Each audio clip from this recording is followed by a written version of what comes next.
Call the work session to order. Roll call. Ben. Here. Hayden. Here. Sherry. Here. Vernon. Here. Ty. Here. Show all fives here, please. Call to the public. Public comment will be allowed at the mayor's discretion during work sessions. This is exclusive of items requiring a public hearing. The mayor reserves the right to limit the total amount of time for public comment and or impose a time limit for each speaker at each work session. In order to facilitate input at the mayor's discretion, each eligible agenda item will be provided an opportunity for public comment after the staff and applicant presentations. Do we have anybody here that would like to speak tonight? Is everybody online? All right, moving on, item number 1, Civic Campus Project Update. Thank you, Mayor. Maddie Waldeck, Assistant City Administrator. Before we turn it over to Confluence, our partners on the Civic Campus Project, I just wanted to take a few minutes to introduce a student that we have in the audience. 2 students at Basehor Linwood High School chose the Civic Campus as their project for their marketing class for the semester. And so they had 2 deliverables. I wanted to get some students to tonight's meeting, which they have successfully done that. And then also we'll be doing a social media post tomorrow related to the grant dollars that we were awarded for the project. And then also for all of the grant dollars that we have, we're doing kind of a large social media push. So it's been great to work with them for the last few weeks. So Kyle Payne and Luke Nicholson, I don't think Kyle's here, right? Luke?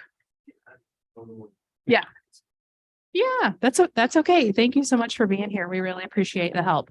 And to incentivize some participation tonight, we put together some City of Basehor goodie bags as incentives for sharing the post and maybe some participation tonight. So those 2 gentlemen will decide how they award those. And again, just an additional incentive to get the students involved. So thank you so much for all of your work on this. It's been great to work with you. And then next week before our regular meeting, they will have the Innovation Academy Showcase, and the gentleman will have a presentation about the Civic Campus that will feature some of the things you'll see tonight. It's from 6 to 7:30. So if you want to swing by right before our regular meeting, that might be a great opportunity to do that. So with that, I'll turn it over to Confluence. Well, thank you, Maddie. I'm Chris Klein with Confluence. With me tonight is Hank Myers. And we're excited to share an update on the Civic Campus. We'll try to do a quick overview. If you want to go to the next slide, if you could. So this is a shot of the original vision for the Civic Campus. Next slide. We'll talk a little bit about the overall schedule that took place from the beginning before we had a master plan all the way to where we are today. It included a public input process. We had significant public input throughout this process. You'll see some examples of that. We'll talk a little bit about the play and spray grounds, future Veterans Memorial, the City Hall site, and how that fits in, and then the overall funding and phasing plan for implementation of the project. And at the end, we've got a nice little video illustration to show the overview of the project as it's taking shape. So schedule, we started again back in June of 2019. So about 3 years ago, we started with the master plan for the Civic Campus and went through several meetings and worked with the council throughout that process, had public meetings through it, and then came up with the master plan. And then it took a year or 2 to work into implementation. And so we began schematic design in April of 2022. And we've been working, you can see public meetings, council updates, work sessions. We had a mass grading package that we did during the middle of design development there in June. We worked on trying to advance some of the grading out on the site so we could get contractor ready to go before we're building the rest of the project, so we could take advantage of some of the bidding climate, and trying to spend the city's dollars as wisely as possible throughout this process, and to advance the project into construction as quickly as we could. We're working on construction documents now. We're giving you the council update here in December. So it's taken a while for this master plan to come to fruition. Kind of wanted to, next slide, we'll kind of remind you of the master planning process and what went into that. So that was adopted back in September of 2019. There were a number of options that we looked at during that process. Next slide. This was the overall master plan. At the time, the library and the ECC were the only two buildings built right here. The elementary school was still being envisioned at that time. We looked at some options for where that could be located. We determined that was the best location for it. If you'll recall, at one point, there was a discussion of potentially having 159th Street cut right through the middle of the site and kind of bisect the school from the park. We said, that's not a good idea. Let's try to keep the school and all of these other facilities that are there on the south end of the project part of the park and adjacent to the park, and not bisect it with streets.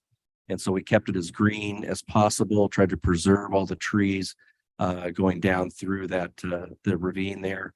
And then the master plan called for the creation of a shared retention pond that's located there just to the north of Future Community Center. The intent behind that retention pond, again, was to have a shared arrangement between the ECC and the elementary school. As a reminder, those two projects were allowed to proceed without building stormwater detention, with the intent that when the park got underway with construction, the city would build that larger retention pond that accommodates not only the city hall parking and the future phases of the project, but also accommodates all the stormwater needs for those two school facilities. And we're still working out with the school to pay their fair share of the cost of that retention pond. It's a shared facility. And then it's there also as an amenity for the park. We've got trails going around it. It acts to preserve stormwater, create habitat, have a place hopefully for fishing and aquatic activities. And then future soccer fields were anticipated up just north of the elementary school. A future civic building is what we showed it at the time. Thought was as a city hall, maybe a joint facility, an event lawn, an amphitheater, playground and spray ground, and then a future community center, aquatic center, some type of civic building that allows recreational activities there in the center of the project. And then just to the north, a small parking lot up there to the northeast for that neighborhood and folks coming from the east to park and make their way to the park and the pond. And then a veterans memorial there at the southeast corner of 158th and Parallel. And then trying to preserve all those trees in between as best we could. So that was the master plan vision. What we've done since then, and these were some of the visuals that went into that. And the vision never turns out 100% like it should. In this case, it turned out pretty close.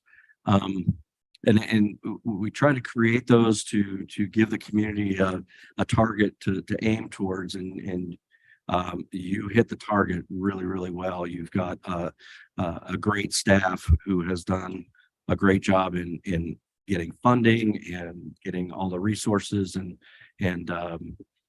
leadership behind supporting moving forward with implementation of the master plan. And we're excited to see it all happening. Some edits that we made to the City Hall site happened during the City Hall charrette, and with Hafer Welker and Ken and Nick are here. You're going to hear from them next to talk about the City Hall project. But we filled the room in the course of 3 or 4 days with tons of drawings and renderings, not only of the building, but of the site.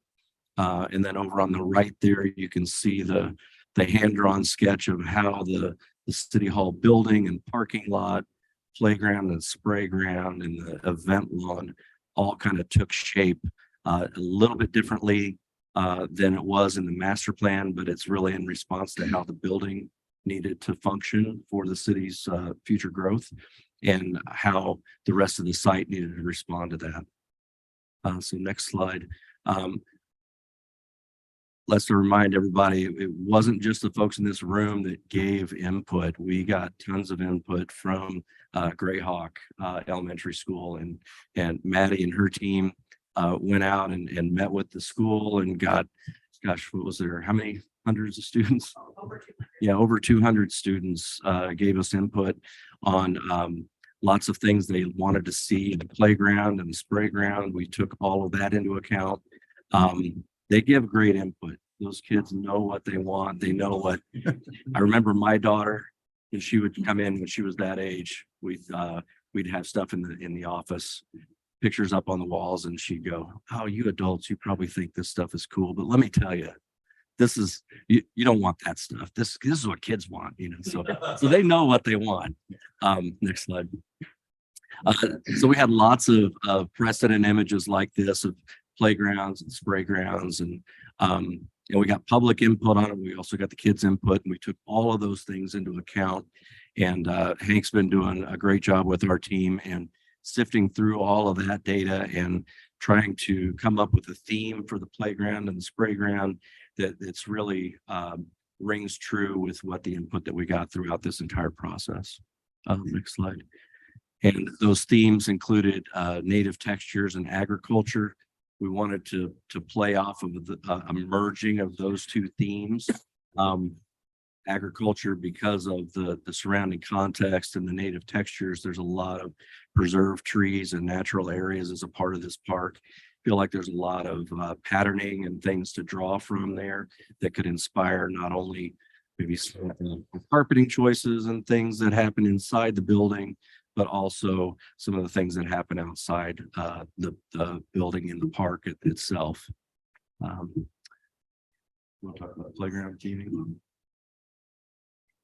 So as part of that, the native textures as well as the agricultural side of things, want to incorporate those into some of the playground elements. And you can see here, these are just some initial thoughts of what some of those elements might be. You might see some logs or some rolling playground elements. There might also be some elements within the spray ground that kind of come up and look more like cattails and some of those elements.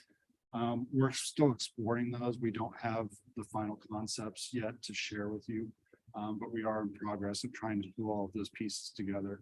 And you can see in the background there's going to be a shelter out there that will be incorporated, as well as a restroom as part of that. And we want to draw on a lot of the forms and shapes and the movements that we see happening with the city hall. So we'll be incorporating those. And you can see here's just, again, some of the visual images of something similar to kind of the character of the elements that we're looking at right now. I mentioned the cattails and the spray grounds. There might be some rock boulder elements out there that have some sprays that come out of them as more of a nature-based splash pad. You can see a lot of the colors and textures and movements and the playground elements and the natural features that are part of that there.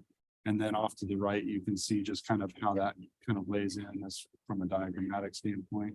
Slide, please. And then as part of this, we also have met with the Veterans Memorial Group to get their feedback on this.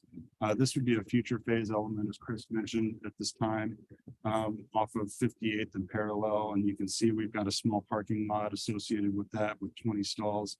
But there's really a focal element as you look in off that 58th and Parallel corner into this feature with the flags, the Baser Brothers Memorial, possibly a sculptural element in the middle of this formal lawn space, trying to preserve the existing trees, and then a water element that kind of cascades from an upper level down into a lower level that has some terrace seating in it that people can go out and utilize for different events. Veterans Day and some of the other elements, and also the incorporation of a number of ceremonial flags there at the bottom. Next slide, please. So I want to show how the master plan evolved just a little bit. So you can see where the city hall building or the civic building, the event lawn, and the amphitheater and the spray ground. Everything stayed in roughly the same spot except for the city hall building. We kind of moved it around based on energy efficiency, how it wanted to present itself to the street, and trying to create that entrance off of 158th Street that not only brought you to the city hall building, but to the park. It's kind of a shared parking lot, a shared arrangement. And we wanted to make sure that when you drove into that parking lot, it didn't feel like you had to come to City Hall to get to the park, or you had to go to the park to get to City Hall.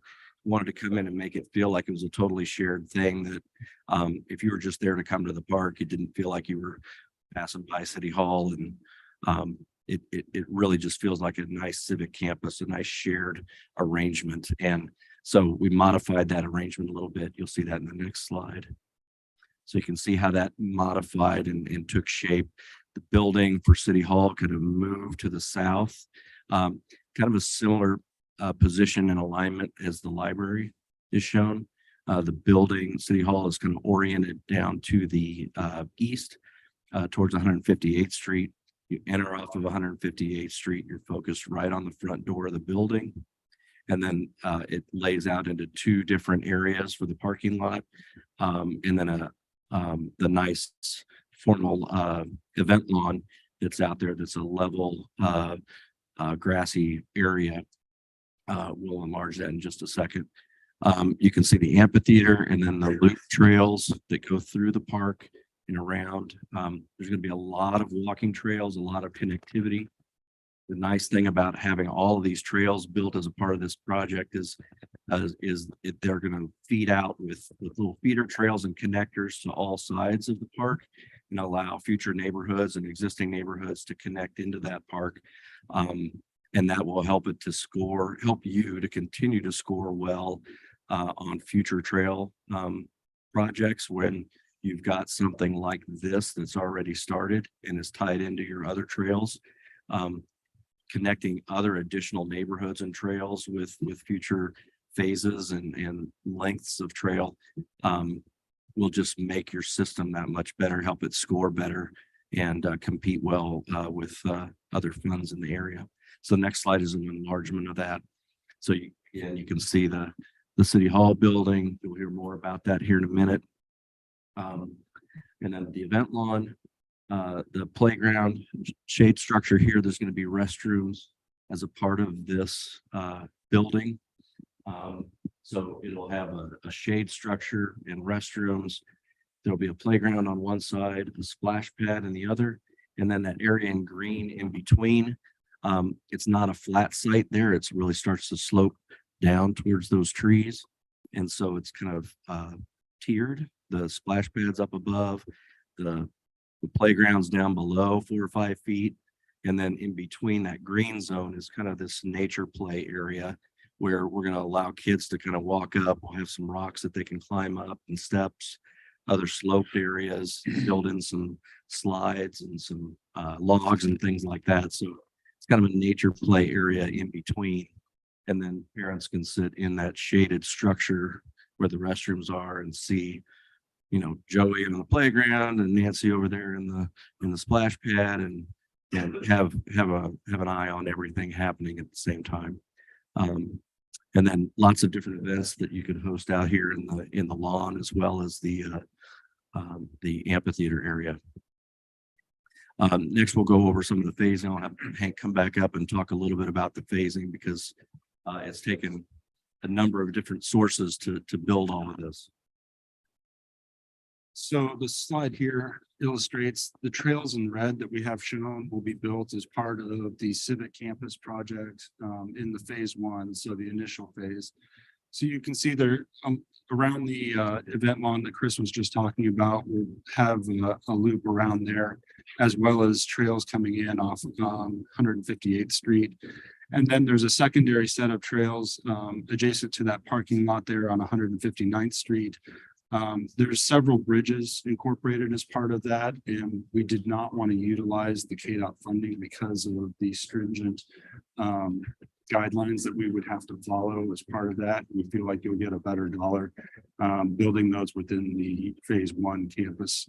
You can also see kind of some of the spurs that would come off of those around the pond area to allow people to get closer to the edge for fishing and interaction with the water. And then just the small loop around the siltation basin there. Next slide, please. As part of the KDOT TAP funding for 158th Street, you can see the green line there is being funded as part of those funds with the 158th Street improvements. And then next slide.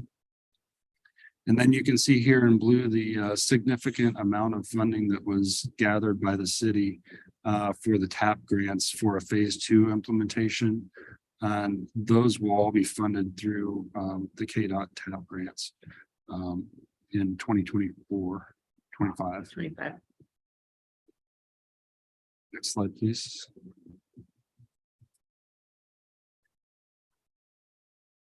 So kudos to city staff for helping to pull together those grant applications and for scoring well. My understanding was the highest rated submittal of all cities. And because of that, and because of the fact that we were so far in advance of moving the project forward into implementation, they were confident in providing even more funding to the city than we originally requested, because they had a lot of confidence that we could move forward and get this built. So it's super exciting to have a project of this magnitude come to fruition the way that it is, to see that, 80% of those improvements are happening all at the same time. We haven't even turned dirt yet, but we know we've got funding to move forward with all of these things. And that's a huge thing for Basehor, a huge thing for any city in the metro. But we are extremely grateful to be part of this process and proud to be your partner in it. And we're excited to see it happen. We've got a quick video here to give you an overview of the improvements that proposed.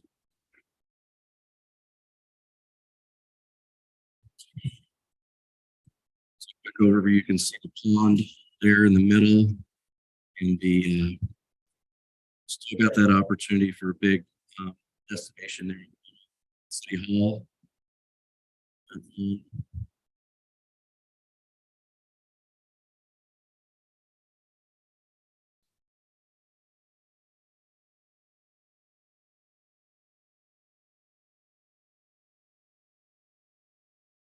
The amphitheater structure, we have it shown right here in the video, but it's not currently 100% funded. We're going to have that as an alternate. So if the bids come in and we're able to afford it, we will. But that may be something that we have to build later. The excess dirt that we're going to pull out of the pond right here is a sledding hill. So we're trying to minimize how much dirt we're moving around on the site, using the natural slope for that amphitheater. You'll see the playground there.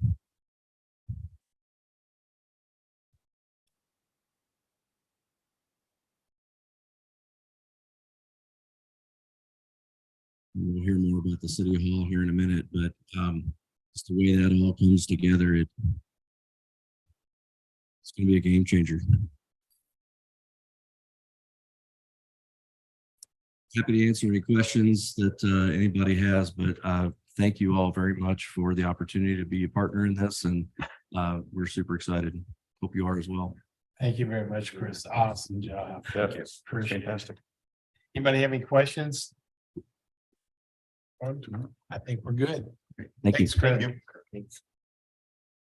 Mayor, before we go on to the next item, if it's okay with you, we'd like to invite Luke up for maybe a picture with I know, I'm sorry. I'm sorry. No, it's fine. Where do you want to take the picture now?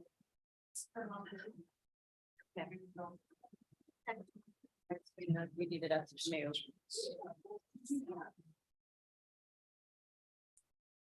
You will want to have below the well.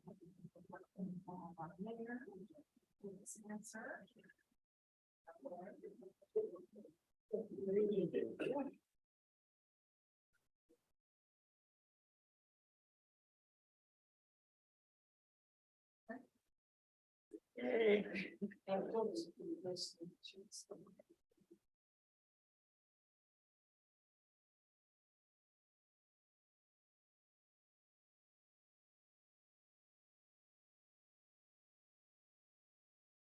Oh, Manny. Yes. Okay.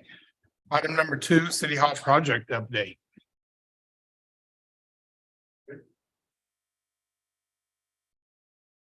Thank you, Mayor. Maddie Waldeck, Assistant City Administrator. Tonight we have Ken and Nick from Haver Welker. They have some really neat images to show us and get some feedback from the governing body about our City Hall project. So I'll turn it over to them. Great. And I'm one of the partners at Haver Welker, and Nick Lawler is one of our, probably our best project manager, and one of the nicest people in our group, so that's good.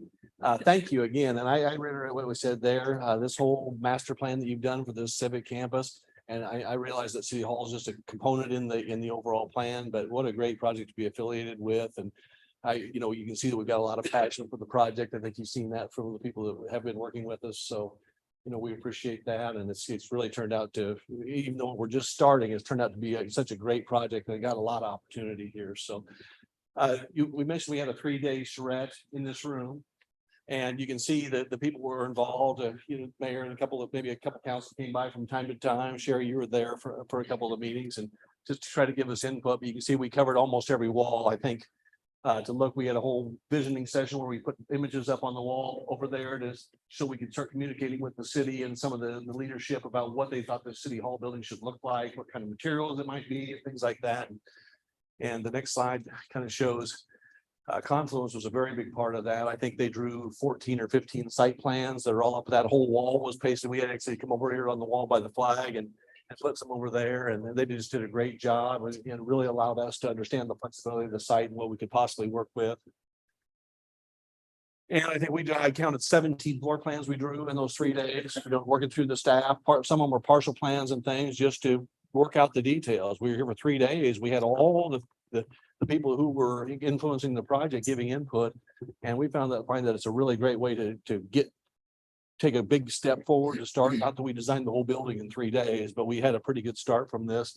And we'll show you kind of where we've been. I think it's been about a month since we did that charrette. This is the building floor plan as it sits today. The long bar on the left-hand side is the office space. The green box is the council chambers that we're in right now. It's a little bit bigger council chambers. And there's support spaces and things for those chambers that go in there. So it's kind of linked together like this, but very efficient layout. It's going to give you not only room for your staff now, but for a little bit of expansion, probably for at least the next 20 years. And, who knows how the city is going to grow. We think it's sky's the limit. If it exceeds expectations, it might be a little bit less than that, but we think for at least 20 years, you're going to be in great shape, this building, and it is expandable, which is an important thing. So as we've done the layouts and things with them, it's been an important director of the design. This is the basic building form from the front, and our landscaping is just starting to start in our sidewalks here. So it's a little bit different than you saw in the master planning. We're trying to kind of meld those things together. They're a little bit ahead. They got a couple year head start on it. So we're trying to catch up with them as we go. Some kind of nice formal sidewalk that leads up to the city hall. The way this set up is we tried to do something that was simple forms in order to keep the budget low rather than build a real complex building. Do some simple boxes that juxtapose to each other. We had tours with the staff of a couple different facilities in the area and kept those Easter eggs of the things they really liked from each of the facilities and tried to incorporate it in here. You see along the front of the main office building, which is going along the left-hand side, there's a nice clear story. So we're going to let a lot of that natural light in from the north side of the building. The roof pitches toward the south, pitches down. And we think if the budget, everything works out right, we should be able to put enough solar on that roof to completely handle all the energy requirements of this building.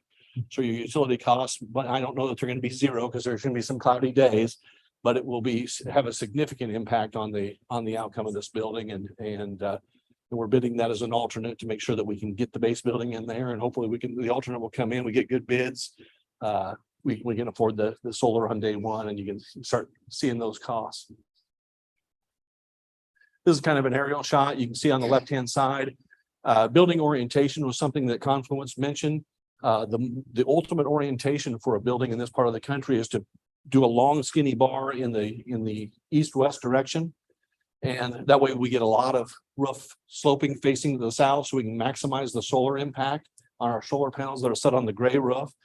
Putting the mechanical units that serve the whole building on top of the box, which is where the council chambers are. So we minimize that. We've got highly efficient units going on that building, and we're not going to pay a huge premium for that. The city has to do a cost payback analysis of solar and a bunch of different things to make sure that they were spending the money in the right way. And I think the upgrades on this, the payback was less than 20 years. Nick, was it the 10-year payback on the solar? Yeah. About 10 years for the solar. So once you get that, you got free power forever. And I can't imagine a legacy, leaving the city with a legacy that has that. They don't have any power consumption requirements for the rest of the time it's out here.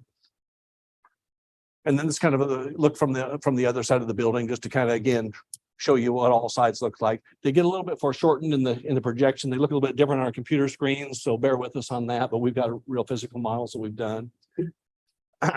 So again, this is what the building looks like in the front. These materials that we've got, if you want to show them, we're getting a little bit of color degradation from our computers in our office and the monitors that we get on the computer screen. We get here, they're changing a little bit. We're going to really work hard, maybe even bring in some real prints. But these are some of the bricks and the cast stone that you see. We're thinking the majority of the building on the left has got a brick facade. Again, if we can afford everything, we got a lot of cast stone coming in, which is a man-made limestone product. And the base of the council chambers box is cast stone with ephes above, synthetic stucco above that, and then some metal panel systems kind of on the front, and a couple of different colors of metal. Nick, aka Vanna, you're doing a great job. Doing a great job there. And these are some things we presented for the first time today, the actual materials, but we're getting pretty close. And this, again, it went to the imagery that the city liked and the staff liked in the visioning session that got us to this darker brick color and to the cast stone and things. You'll notice above the windows, there's some little darker spots in there. That's actually a wood grain panel system. It's metal, but it has a wood grain. Also, the bottom of all the soffits coming in on the main building are all kind of a wood grain to add some warmth and some richness to the facade.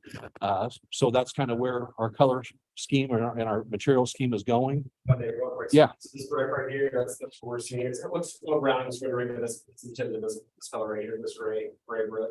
There's that wood condition right here above those windows and below that soffit right there. It's nice and warm.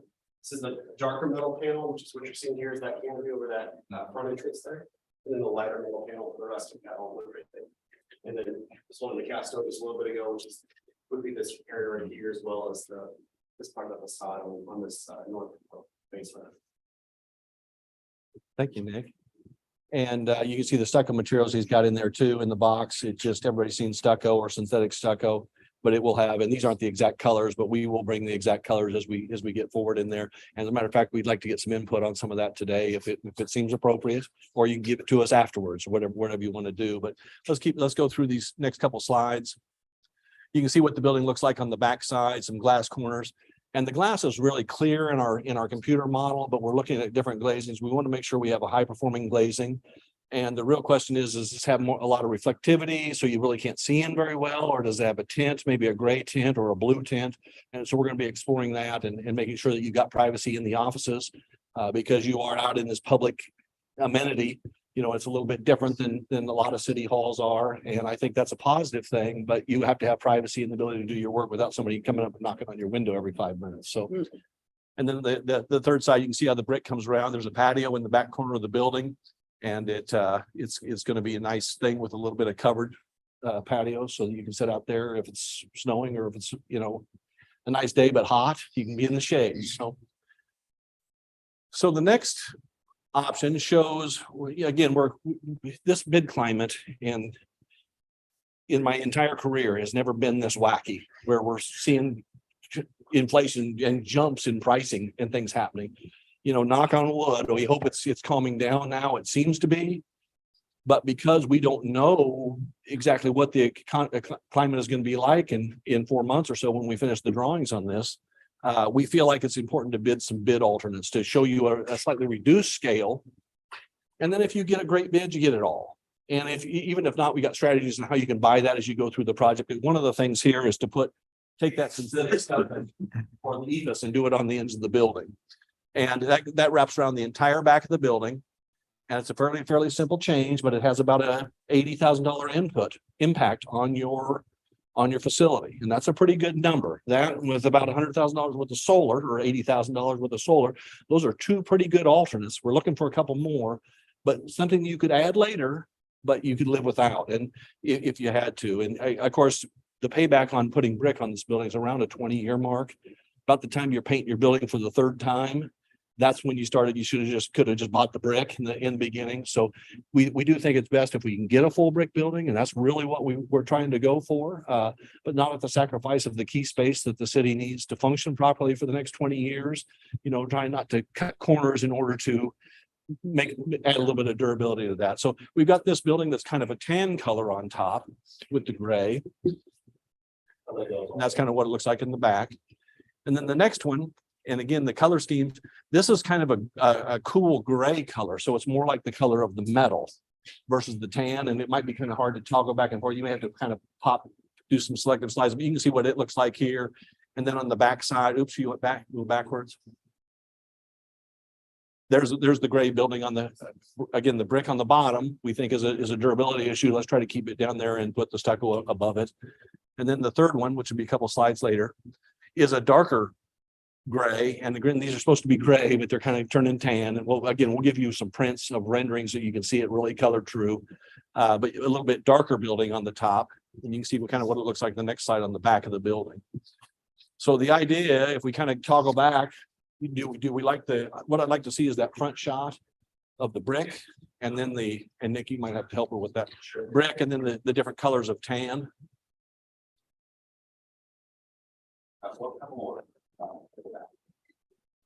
Yeah, the way we organize this. Okay, there's the brick building. And you can see the grays and things like that. And if you go forward 3 slides, and there's the light tan on the top. What do you think about that? That light tan will match the tan of the city where it says Basehor City Hall on the top. Do you think that looks decent if we happen to go that direction? Seen a couple heads, and then go 3 more slides. This is kind of a gray color, a little bit more monotone the building is. Would that give anybody heartache if we went that way? No. And then 3 more slides will be the darker color, a little bit darker gray. And again, I think we need to show you the renderings to show you the print so you can get the color scheme. That's kind of the direction we're going, unless somebody thinks, boy, I really like that. And then we kind of have a selection picked. But if you'd like to see I don't know how we select colors without giving you a true color rendition. I apologize about that. But those are the alternates that we're trying to plan on as we go forward. Okay, now can you just kind of go past all that stuff we just talked about? And finally, then Nick will describe the schedule Pretty for us. simple, schedule here. We got so today, 12/7, we finished our design development phase at the end of January. And in the first part of March, we'll finish our construction documents phase. And we have bidding for about a month with general contractors, and then we're thinking about a year-long construction, maybe a little bit longer, a little bit less, coming up those GCs as we get their bids. And so that's our next couple months, and we'll be having a design here soon. One of the strategies that we've been discussing is to try to pre-qualify some general contractors. We've talked about everything from trying to bring a construction manager on early and based on qualifications and fees, bring them in. But the way the direction has been going, what seems to make sense for a project of this size and this scale is we want to get good competitive bids on everything, including the general contractor. But we don't want someone out of their pickup bidding against a company who's done 10 of these in their careers. So the idea is we're working with the city to issue an RFQ for a construction for general contractors to come in, give us their qualifications. Then we'll shortlist 2, 4, or 3, or 5. Right in that numbers, so we get good competition, but we don't open it up to everyone. And then all the subcontractors, it's wide open. So 95% of the job will be that, and we'll force the general contractor to have a competitive fee as well because they're bidding the job. So I think it's the best of both worlds. And in this bid climate, we really want someone, a professional contractor, helping us manage the project. We've got some other jobs that have gotten competitive bid lately, and a framing subcontractor got one of them, and they were a little bit hard getting out of the ground because they were used to framing, not necessarily all the underground work and things like that. So it's not hurting the job, but we were probably at least a month behind schedule on construction because of things slipped, a little bit. So we're helping them, but that is the strategy that we have for construction, to get these great bids and try to get the most for your money. Anybody got any questions? Anything? It's nice. Fantastic. Does anyone have any opinions on the color scheme? It's hard to say for sure without true colors, but I'd lean a little towards I think slide 11, that was the lighter color matches the rest of the front of the. Yeah. That was my thought. I like the lighter also. What I'd like to do is we get that same shot with the 3 or 4 different colors on it, get a print and shoot it out here to you. I can bring it over. I just said, Lord, Shawnee, and that'd be really easy to get over here to you. So you can look at it at your leisure, and to us, it's just a color. You know what I mean? And we could literally select that during construction. We like not to, but we could do that and it wouldn't affect the pricing or anything. But if we can get that done now, I think that'd be good, and keep our fingers crossed. It'd be awfully nice if we could have a 100% brick building back there and get that solar on the building and really start seeing those energy savings right away. So. Yeah, I appreciate the commentary on that too, because when you said the price tag, I was questioning why we need to go that route, but 20-year payback period seems pretty reasonable on an investment like this. Yeah, on the brick, and then maybe 10 years on the solar. So. Right.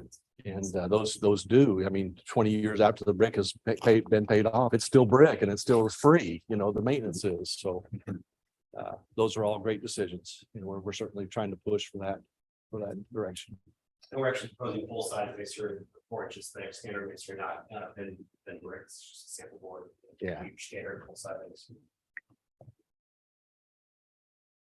Anything else? You guys have any questions? Okay. I think we're good. Thank you guys Thank so you, guys. much. And thank you all for the input. It was very, very helpful.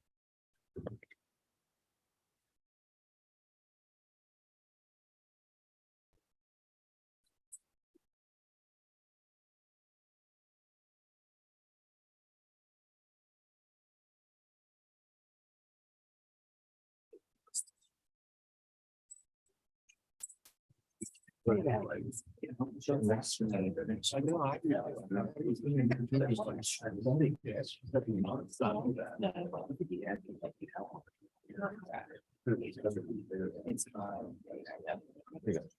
mean, my house is 70 because I. Thanks, Laura. Thank you. Thank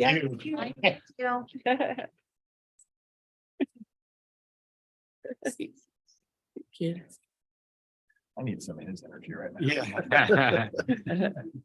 Okay, moving on to item number 3, complete streets inventory project update. Thank you, Mayor.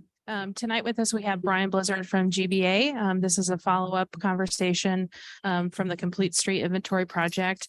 You tasked us with some follow-up items that we have for discussion tonight. And we're really eager to receive feedback from the governing body.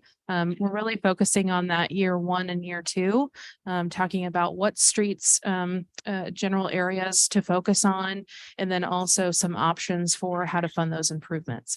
So with that, I'll turn it over to Brian. Hi, Brian. Hi, it's good to be here again. Thanks for the opportunity to present again. I don't have any colors, but we're going to do plain black. Yeah, plain black. So we'll get into the slides, kind of like last time. I'll kind of rehash what we did last time just to catch up and make sure everybody's on the same page of what we did. But what we looked at last time was kind of 2 5-year scenarios. One, the green, kind of the status quo of what kind of funding we've been putting into the pavement maintenance. And then the blue scenario 1 is kind of what it would take to get ahead of the pavement degradation curve. And as I mentioned last time, I think it's a little easier to see on the graphs of the next slide. You can kind of see status quo, you know, maybe $400,000 up, $500,000 of funding for pavement maintenance, and the pavement condition line is what's up top, and that kind of gradually decreases. And then the blue is kind of what we recommend over the next 5 years to get ahead of that curve. Keep your good pavement good.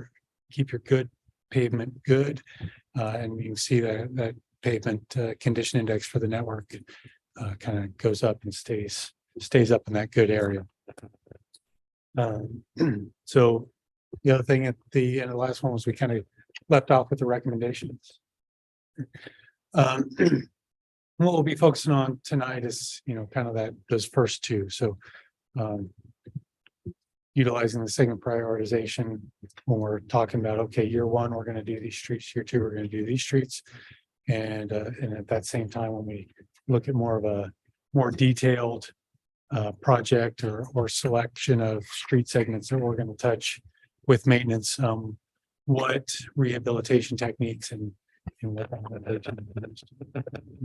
get those funds use as efficient as possible. The rest of them are kind of over the life of the. Let's go to the next slide. That's kind of just highlighting, these are the next two steps. So the next, one of the questions staff asked me to look into was kind of what is the cost of deferring maintenance? So if we didn't do these pavement rehabilitation techniques, what would that lead to? And this table is a little overwhelming if you look at it, but what's going on is the first year, if you look at those numbers, those are broken out into the different techniques. And if you were to make all of your streets great, it would take $9.8 million in the first year. Obviously not going to do that, but you compare apples to apples every year. That's kind of the route we took. So every year on that left-hand column, that's kind of what it would take to bring the entire street network up to a great point. After you get past year one, those deferred costs are in year two, are kind of the penalty you pay for not doing the recommended activities in that year. So in year two, you can see some of those payments that could have like $1.19 million worth of reconstruction is what would be that 1.19 million is kind of the ship has sailed on the cost. That's the amount of reconstruction cost that you missed with the mill and overlay. And then like similarly, the 823,000 is the mill and overlay costs that you could have done the previous year. So those add up, and as you can see, it's kind of a exponential rate of those costs going up, and that's because the more you kick the can down the road, the more those segments slip into that reconstruction where it really costs a lot of money. So I think that generally shows that's, like I said, it's pretty complex exercise, and I tried to get it shown graphically what was going on, but basically that's, you know, as you go further down the road, the more you put off, the more expensive it gets, and the more of those segments that get into the construction. So these are the two year one and year two activities, and these were in the original pavement report. But kind of the next step is we would look at year one, and we would kind of approach those as, okay, these are, you know, just based on our high level assessments, these are where it would, I think you have hard copies, so you're looking at the same thing, but those are kind of the areas that just by straight numbers, these are what the numbers are telling us where the money would be the most efficient to spend in year one. If you want to go to that slide, what we would really do in year one would be to kind of look at year one as kind of the preferred. That's, you know, where the money's telling us, but we would also at that point want to apply some common sense as well. And what I did on this slide is I blew up kind of the two subdivisions here, and you can see there's a mix of year one and year two. And really when we're looking at the pavement assessment on a citywide network, it's probably foolish to say, well, this 49 has to happen this year. When really, it could be a 53 that might slip down to a 48, but it's still probably a good candidate for a mill and overlay. So those two areas, that's just an example of kind of what we would do is we'd probably take a couple things like that, maybe do all of those in year one on the Honey Creek subdivision, and then year two. Hidden Ridge. So, we would split it up to where a contractor isn't doing half of this subdivision and making life difficult for them one year and then come back and do the other half the next year. It would be a lot more cost efficient from a contractor standpoint to do all of the rehabilitation in a geographic area. It would also be less inconvenience for neighborhoods to have all their pavement rehabilitation done in 1 year, instead of 2 years. Even those numbers.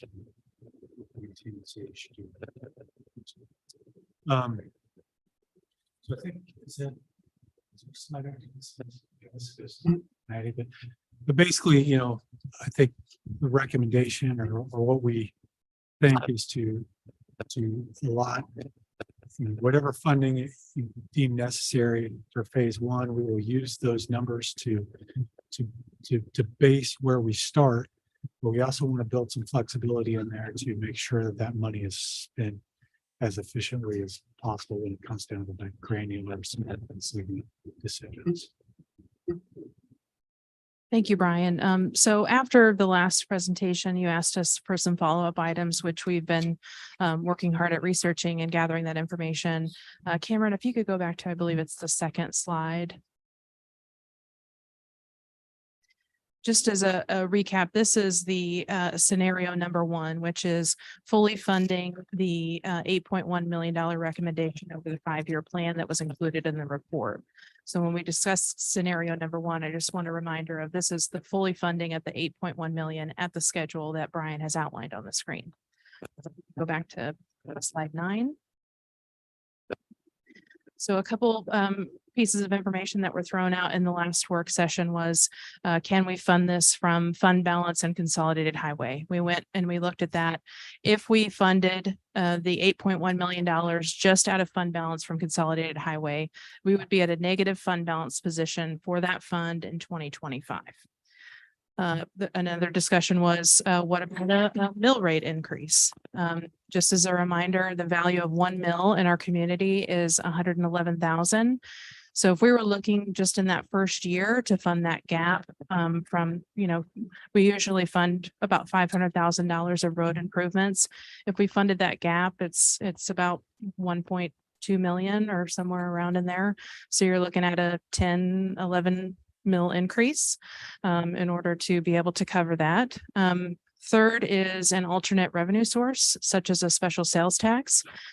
Cities have the statutory authority to institute a general sales tax up to 2%. Currently, the city of Basehor is at 1%.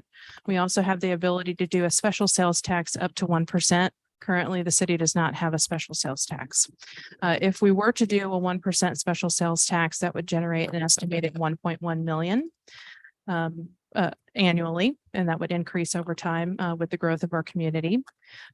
We could do a combination of any of these options above, and I would just like to say that, through your prudent budgeting, we do have options, and that's frankly, a lot of communities don't have that. So through the fiscal responsibility of this governing body and the prudent budgeting that you've done, we're in a good position to have options of maybe doing something in combination of these items on the screen.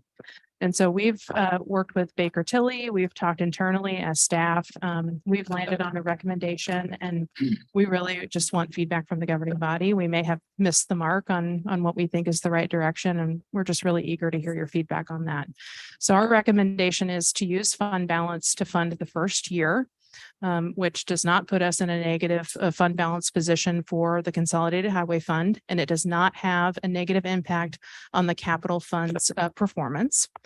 And then also come back in January with Baker Tilly and Gilmore and Bell for an in-depth discussion regarding the possibility of a special sales tax. A special sales tax does have to go to a vote of the people before we can institute that, and that takes a lot of time to research. That takes a lot of time for this governing body to consider that. And so we would just appreciate an opportunity to do an in-depth deep dive with our third-party professionals regarding that information. So we are eager to hear your feedback, and Brian and I would be happy to stand for any questions. Anybody have any questions? I have just a couple quick comments. Sure. Back on your recommendation side. I think there's really two discussion points here. I think slide 9, is that right, Councilmember Garber? Is first, are we all, Yes. first, are we in agreement with moving forward with the road plan? Yes, Second discussion is a financing plan. yes. Um. And to me, those are two separate discussions, and I'm skipping the road plan and jumping over to the finance plan. When we start this discussion in January, when's our spring work session? You do not have one set yet. They have occurred anywhere between February and April in any given year. I only throw it out because 1% here, if we're committed to doing the road plan. Oh, but they vote down the sales tax plan where we had a 10 mil increase to raise $1.1 million. So not getting the cart. I'm good with moving forward year one, just saying my opinion. Just realizing we really need this discussion to talk about years 2, 3, 4, and 5. Because we have those funds. I'd also ask at our spring meeting. I think we do this every year. Hey, can you bring us all these damn projects and kind of track? Okay, what's our sidewalk project? What's our trails project? What's the 500,000 for the parks, Greg? And so if we're having a 1% sales tax, should be 1.25, should be 0.75, should be 1.5. How should it be divvied up? Is it a combo of the two? I would rather talk about it globally than, oh shit, we did 1% there. Now we shot our wad. I can't go get any more if we want to increase record. So I'm done. So, Councilman Garber, I think staff's intention, tonight's discussion is obvious, is focused on the street component. However, to your point, there are needs, and I think when we talked a month or so ago about the potential for a special sales tax, just like you're saying, what are the other needs and what's the ability to pair projects or needs within one question.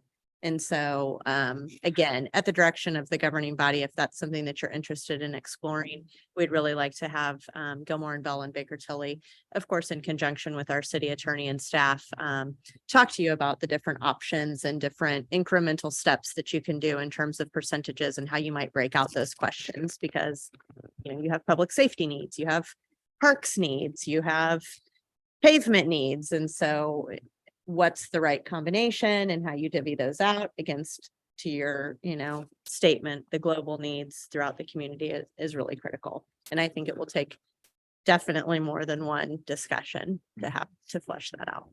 So while I see the recommendation next week, what exactly will you be asking us to vote on? Because I read it as next week, next Wednesday, a resolution that encompasses the feedback.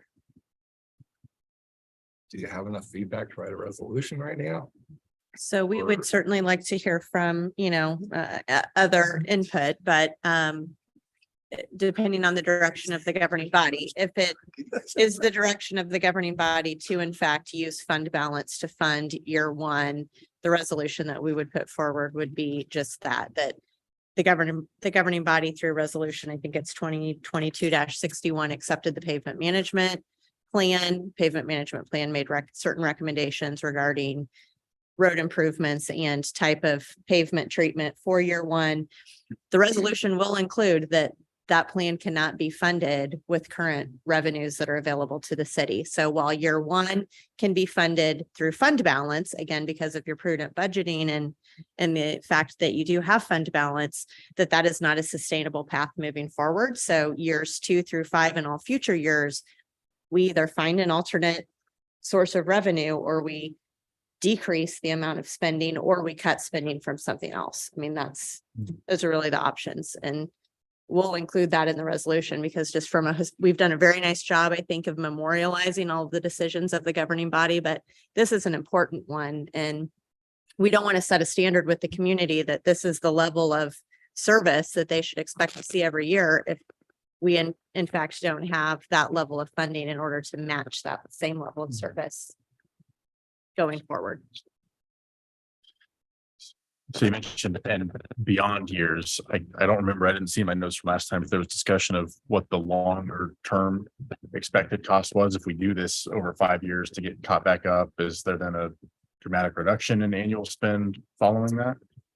Brian, wasn't it like 800,000 or something as we got past year 5? If you go back to the graph, it shows the funding drops down in year 5.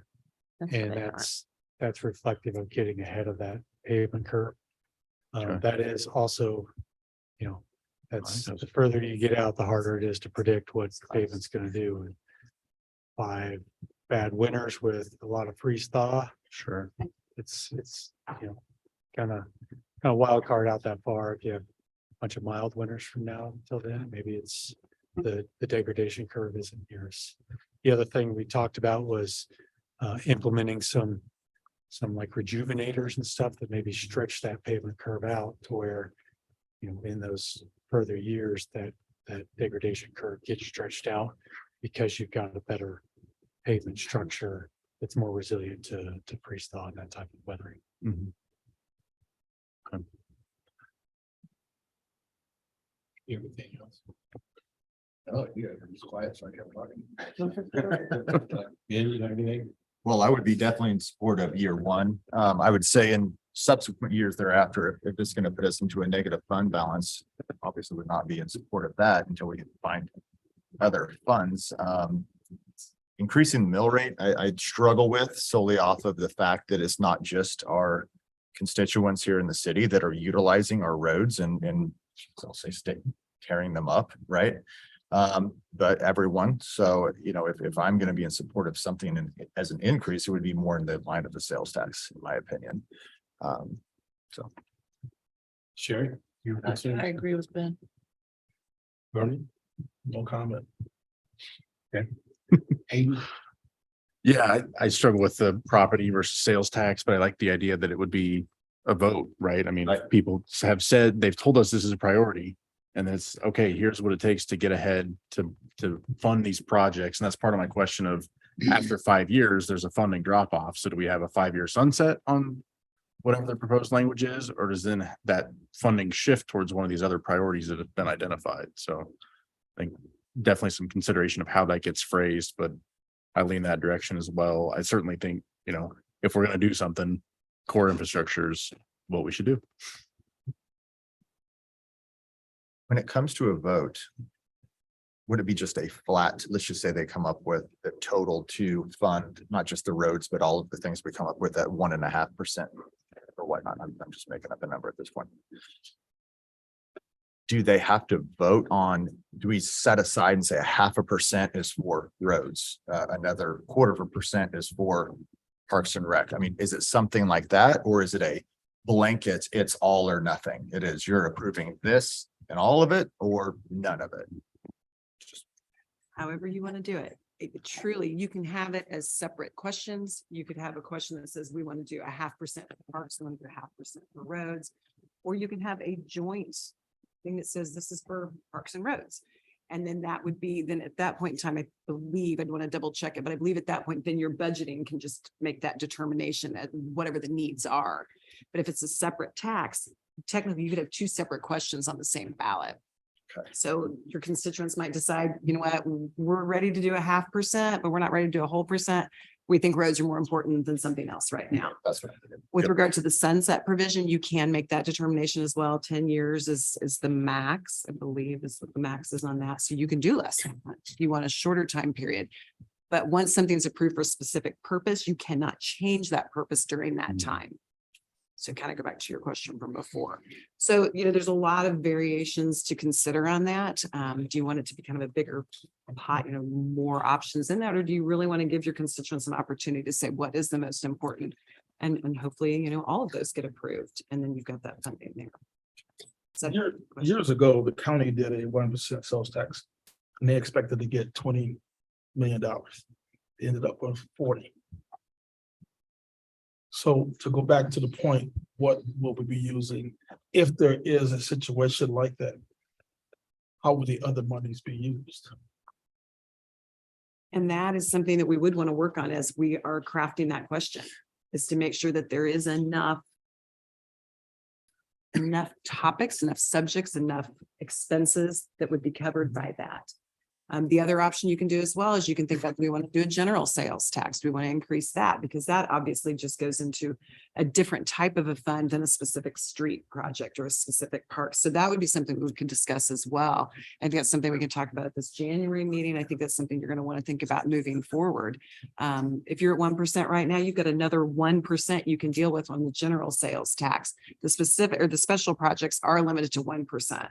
So to your point, you do want to think that through. If it does generate more money, do you want that going into a more general purpose or do you want it for a special purpose? Also, so the general purpose sales tax do not have to sunset. That can be a forever amen kind of a thing, or it can also be something that at some date in the future, like, wow, we've already funded everything we wanted to fund with that. Let's roll that back. And there's a whole process you would go through for that as well and down the road. But just to keep that in mind as well, there is not a sunset requirement on your general sales tax like there's on special projects. So But the general sales tax still requires, or at least allows for a vote. it requires. Okay.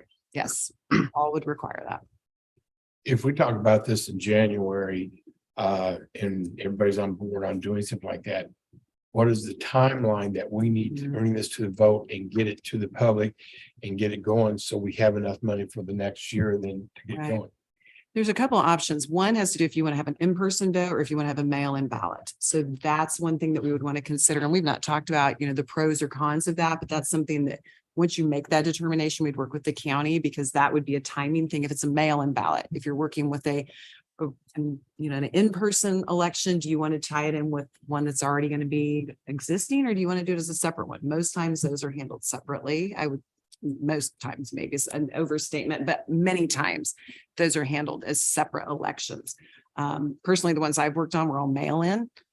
That is the more economical way typically of handling that. Also, you get a pretty good response, I believe, with those.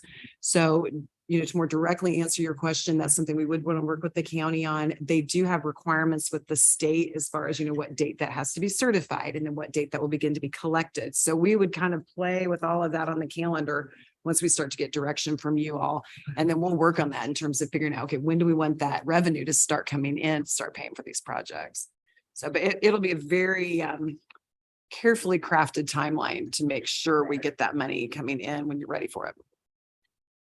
So if we go through all that and everything, so it's like June, the latest we could bring it to the public and still have enough money for next year's projects? We haven't, have either of you looked at that? I haven't looked at that specifically, but we can certainly look at that and get that information for you for that January meeting, because that is important to get that figured out. Right, and I mean, that's what I was thinking is if we get that, we know that way, maybe we can have special meetings in February instead of in the March or something like that, move it up that much quicker. Sure. Okay. We'll definitely get that. You said negative fund balance by 2025, right? So potentially we could fund through at least part of 24 if we had to wait until that was You in could. effect and collected. You could. I'm just thinking, depending on the cost level, that if you continue to use that fund until, if you can tie it in with the general election next year anyway to save the cost of the election, but I don't know what that relative expense is. That'd be good to know for. Can I just go backwards real quick? When would they probably do most of this work?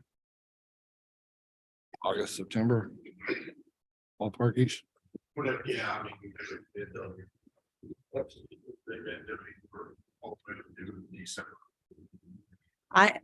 If I had my druthers, we would be bidding our projects early. Which is really why we're bringing this item to you now, because if the council says it has an affirmative response next week, then, January or February, we will be back with our professional services agreements, assuming that they're not already contained within my budget authority. If they are, then we're going to be moving forward with our bidding process. Because we've often been, on the back end of that season, and we would really like to start seeing the performance if we're on the front end. Cameron, could you go back to the slide that had the deferred cost? I think it was the multi-bar chart. No, I think it was beyond that. No, you're good. Yeah, yeah. So, I think it sounded like we kind of all have general agreement that we try to fund the projects in year one, because I think no matter what, we have that fund available. It's for roads. We do this, we prevent, spend. Help me out with the numbers then. If we spend that 2 million, it saves 3 the next year, or how does that work out? Yeah, so those graphs kind of are independent of each other, but yeah, the goal is to can we go back to sorry, it would have been good to have on the same slide. So what's our total cost there? And so we're around like 1.4 million would be year one. If you don't spend that, then That's after the 2 million for year that's two. $2 million what it would, the additional cost Right. the next year that you would have missed out on. Yeah. So I think with the funds available, and that's probably the most critical piece for staff direction is, yes, move forward, use the money we have, save that incremental cost. Hopefully we can demonstrate that benefit right off the top as part of if we do end up going out for a vote, say, hey, look, we've already started it. This is the benefit we're seeing already, or project to see from this work. So next week, you'll ask us to vote for something that we can fund for 1 year. That is correct. And your at-risk portion is, we change our mind in February. Everybody else. Okay, we don't like what we just heard. That is correct. I mean, Okay. full transparency, from a staff perspective, we never want anyone on council to feel like, well, wait, we didn't understand, or maybe you didn't explain carefully or fully to us the impact of the decisions that we're making, right? And so if it is the council's preference, we could certainly delay our decision related to year one funding until after you've had an opportunity to look at your needs in their totality, in terms of crafting a potential question for sales tax. But from a staff perspective, I don't want to leave, I don't want to lead anybody astray. We feel very confident telling you that you can afford year one based on the fund balance position that you're in today. We would be very hesitant to tell you to fund year two from fund balance, although you technically could. We would be very hesitant to tell you to have that as your only plan, because it starts to impact, and you'll see it in the next presentation. Funding year two from fund balance starts to impact your ability to complete the project that you've just been awarded significant funding on with 158th in parallel. So again, it is absolutely 100% a council decision, and it is your prerogative and your priorities to set.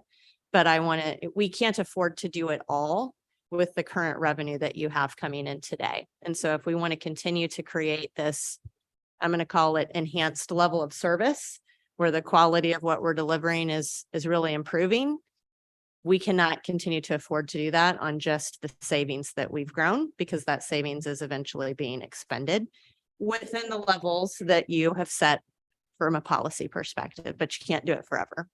So next Wednesday, we'll be voting on year one. If that is the direction coming from tonight, then we would prepare a resolution for your consideration to vote on next week. If the direction from tonight is we'd like to wait and see that resolution once we've looked at the January presentation, we can certainly defer that. If I'm hearing through you, you're saying we got the money to pay for year one. Year two, if we paid for it, would put our projects that we already have money on the line for in jeopardy. So in my opinion, I am not in support of that. I would rather we vote on year one that we know that we have money for and then Agreed. see what we have. So that's just my opinion. Right, but I think your other point about levelizing is well taken as well, that if we say, yes, we're gonna spend this year one, we go out and spend all that money and then we drop back off to our normal funding limits. So is there some benefit in phrasing it such that we will spend that incremental amount in either 1 or 5 years, depending on results of further conversation? Mhm. Because if nothing else, then we spend what we think we have, this excess, this accumulated amount in the transportation fund, and at least add beyond our typical 400,000, if then that's Absolutely. 600,000 over 5 years instead of 400. I At think least that's we make it a step. concerted effort, right? I mean, we're making a targeted effort to enhance the level of service and by offering pavement rejuvenation and other techniques. But yes, so certainly the goal is to try to get as close to that funding level as possible, but to fully fund the plan, but without some additional revenue stream, we won't make it. Sherry, you wanna trip in on that? I mean, what's your feelings? You want to hear next week? I mean, it's a lot of information we're gonna have to get figured out and we have to do it. But, I agree. Let's go with the year one and get that going. The roads are clearly important. Mhm. I missed the last session. I was in a small town called Otis, Kansas. They've got one paved road. The other roads are terrible. So this city right here has done in my mind, a good job in keeping the roads up and current.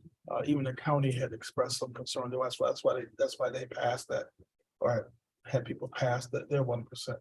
Sure, they get excess, but I'm gonna go back to Ty's point. I think we just need to decide, how we're gonna craft the verbiage, but if we have excess, I think we need to look at addressing how we're gonna use that monies, but bad roads is bad for everybody. Ty, do you have anything else? Good. Hey, good. Okay. I think we have the direction that we need for next Wednesday. I would ask, while we have the benefit of this topic being fresh for the January work session, would you like us to bring, when Baker Tilly and Gilmore and Bell are here, would you like us to talk about kind of the broad needs, including the Parks and Rec needs that we have, as well as the pavement component, so that as you're thinking about questions or percentages, you have that information all together? Would that be, I just want to make sure we're bringing you what you would like to see. I kind of would, because it may Okay. take me till February or March to our big meeting Absolutely. to actually take it all in. Nope, absolutely. I think that'd be beneficial to the extent possible. We just didn't want to be presumptuous and start bringing in all of these items and have you say, oh my goodness, where are all these needs coming from? So we will make Depending sure on to have agenda that. as well. Absolutely. Okay, thank you. Thank you, Brian. Thank you. I told you it was going to be an action-packed discussion. No. I thought this was the item they were all here for. Hey, is there a way to turn, I turned it down a couple degrees and it's actually gone up since then. Oh, is it on heat or air? 69 and it went from 74 to 75. Just put that on your list. Hey, prop that door off, Brian. We could put a thing Give there. her a couple walk. On it. So I cut it on cool now. Oh, Okay. well, that's fun. I thought it was just me. I'm like, wow, I feel warm. Well, yeah, I was warm too. I was like, I'm gonna punch this down a couple. Wow. Good. Hmm. She okay? Probably just one. Okay. no. Okay. We have everything that you guys need to know then? Yes, sir. Move on. Yes, sir. Okay. Thank you for the feedback. All right. Item number 4, capital improvement plan update. Thank you, Mayor. We have a presentation to show you tonight, and in light of the conversation that we just had, probably a lot of these points, discussion points will be best had maybe in the January meeting, since we're having more of a robust discussion in January, but we would like to show you what we have, and we've historically, Cameron, if you could go over to, yep. Historically, we have just provided an update at the end of year about the capital improvement plan. Next slide. And the goals for this work session, we're going to review the fund structure, the capital funds, the current list of CIP projects, the project updates, and then the projection of the performance of the funds, and then get some feedback from the governing body. So just as a reminder of our funds, we have governmental activity funds primarily funded by property tax, capital project and equipment funds, primarily funded by sales tax, enterprise funds that are primarily funded by fees for service and utility charges. We have 2 fiduciary funds. These are funds that are held by the city, but we do not control those funds. And then we have special funds that have certain restrictions around the revenues and expenditures of those funds. Next slide. And when we talk about the capital improvement plan, we're really talking about our capital funds, which is a combination of the Consolidated Highway Fund, the Capital Improvement Fund, and the Bonded Interest Fund. And when we talk about our reserve policy that this governing body has established, it's the aggregate of those 3 funds combined. And so when we look at the projects that we have currently in the capital improvement plan, it is a lot. And we really are excited to see dirt moving in our community. We're really excited to put this governing body's vision really into motion. The colors on the screen don't necessarily coordinate to anything. I just didn't want a whole bunch of gray block boxes on there. But these are all the program projects that we have currently programmed in the capital improvement plan. Some of the projects, yes, sir.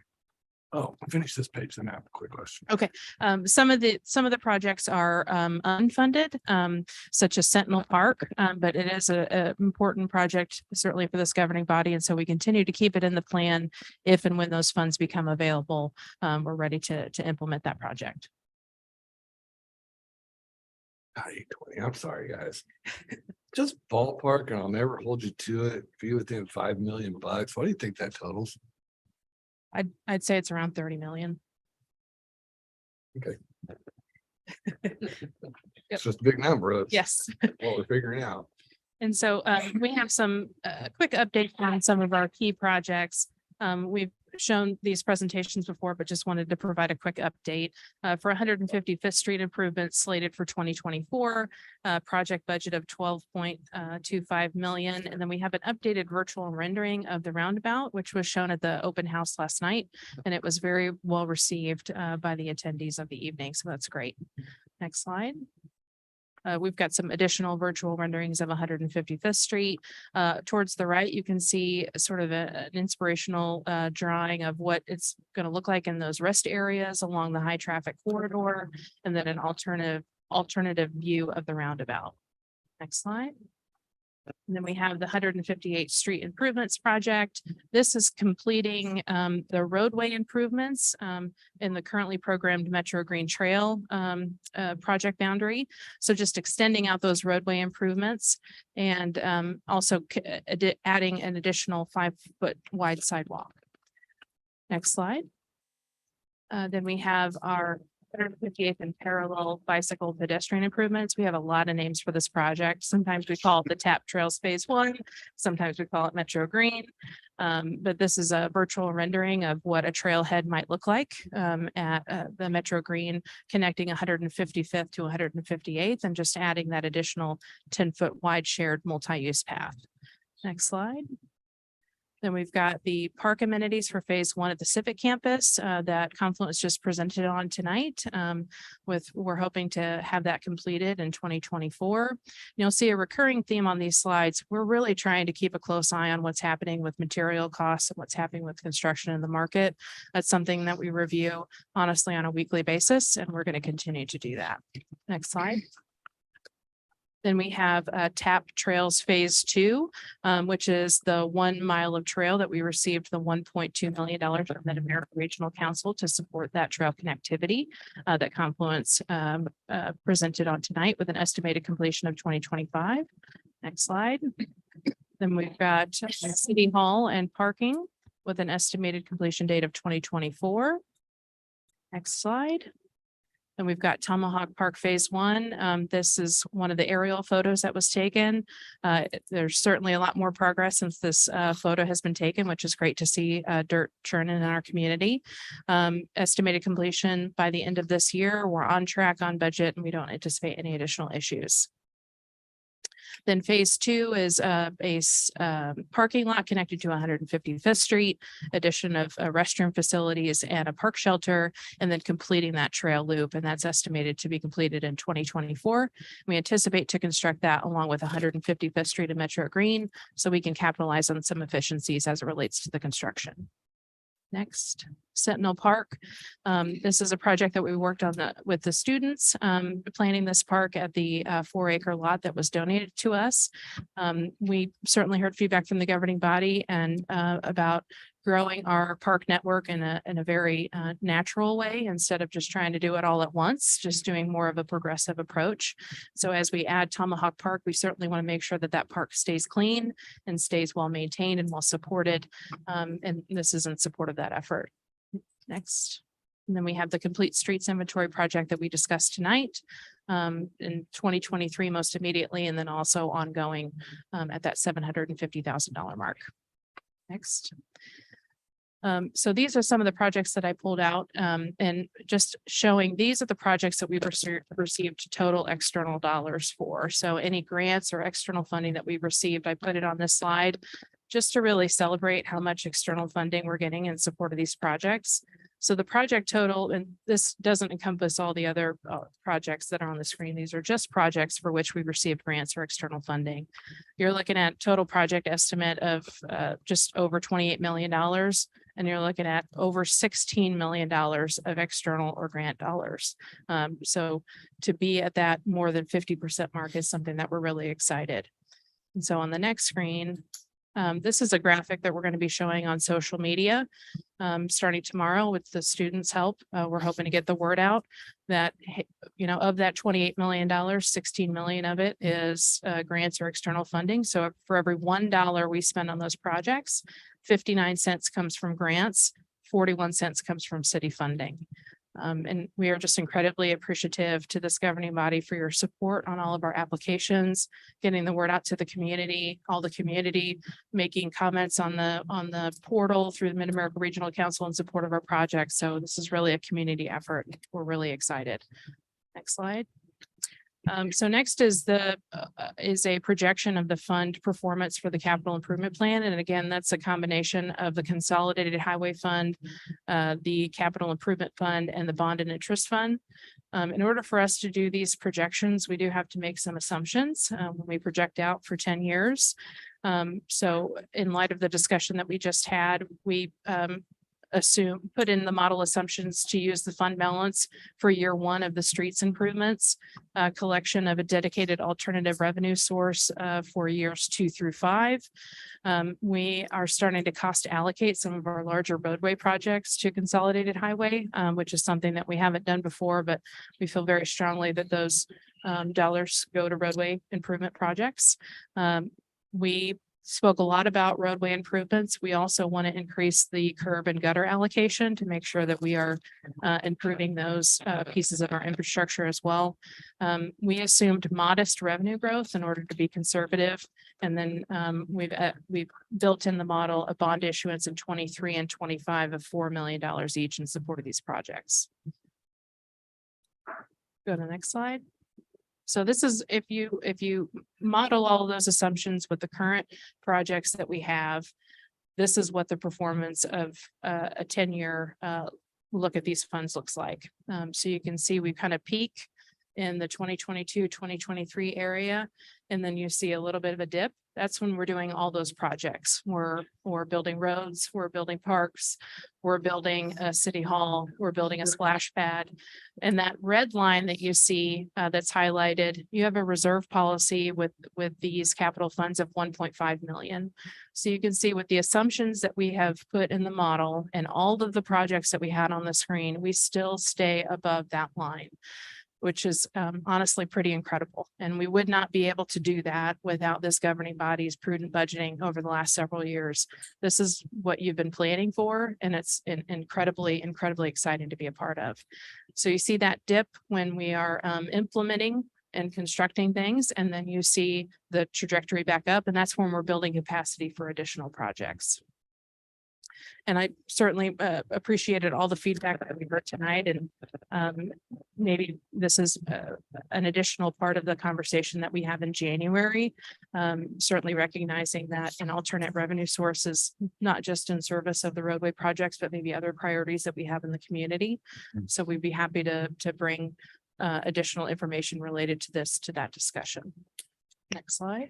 I'm sorry, go. Well, I was just saying, I would appreciate that because that graph is exactly what I was thinking about from the street funding as well. So if we go 5 years and we start to build this fund back up and we've still got some incremental income from either a tax of some form, that we just want to be conscious of where that's going.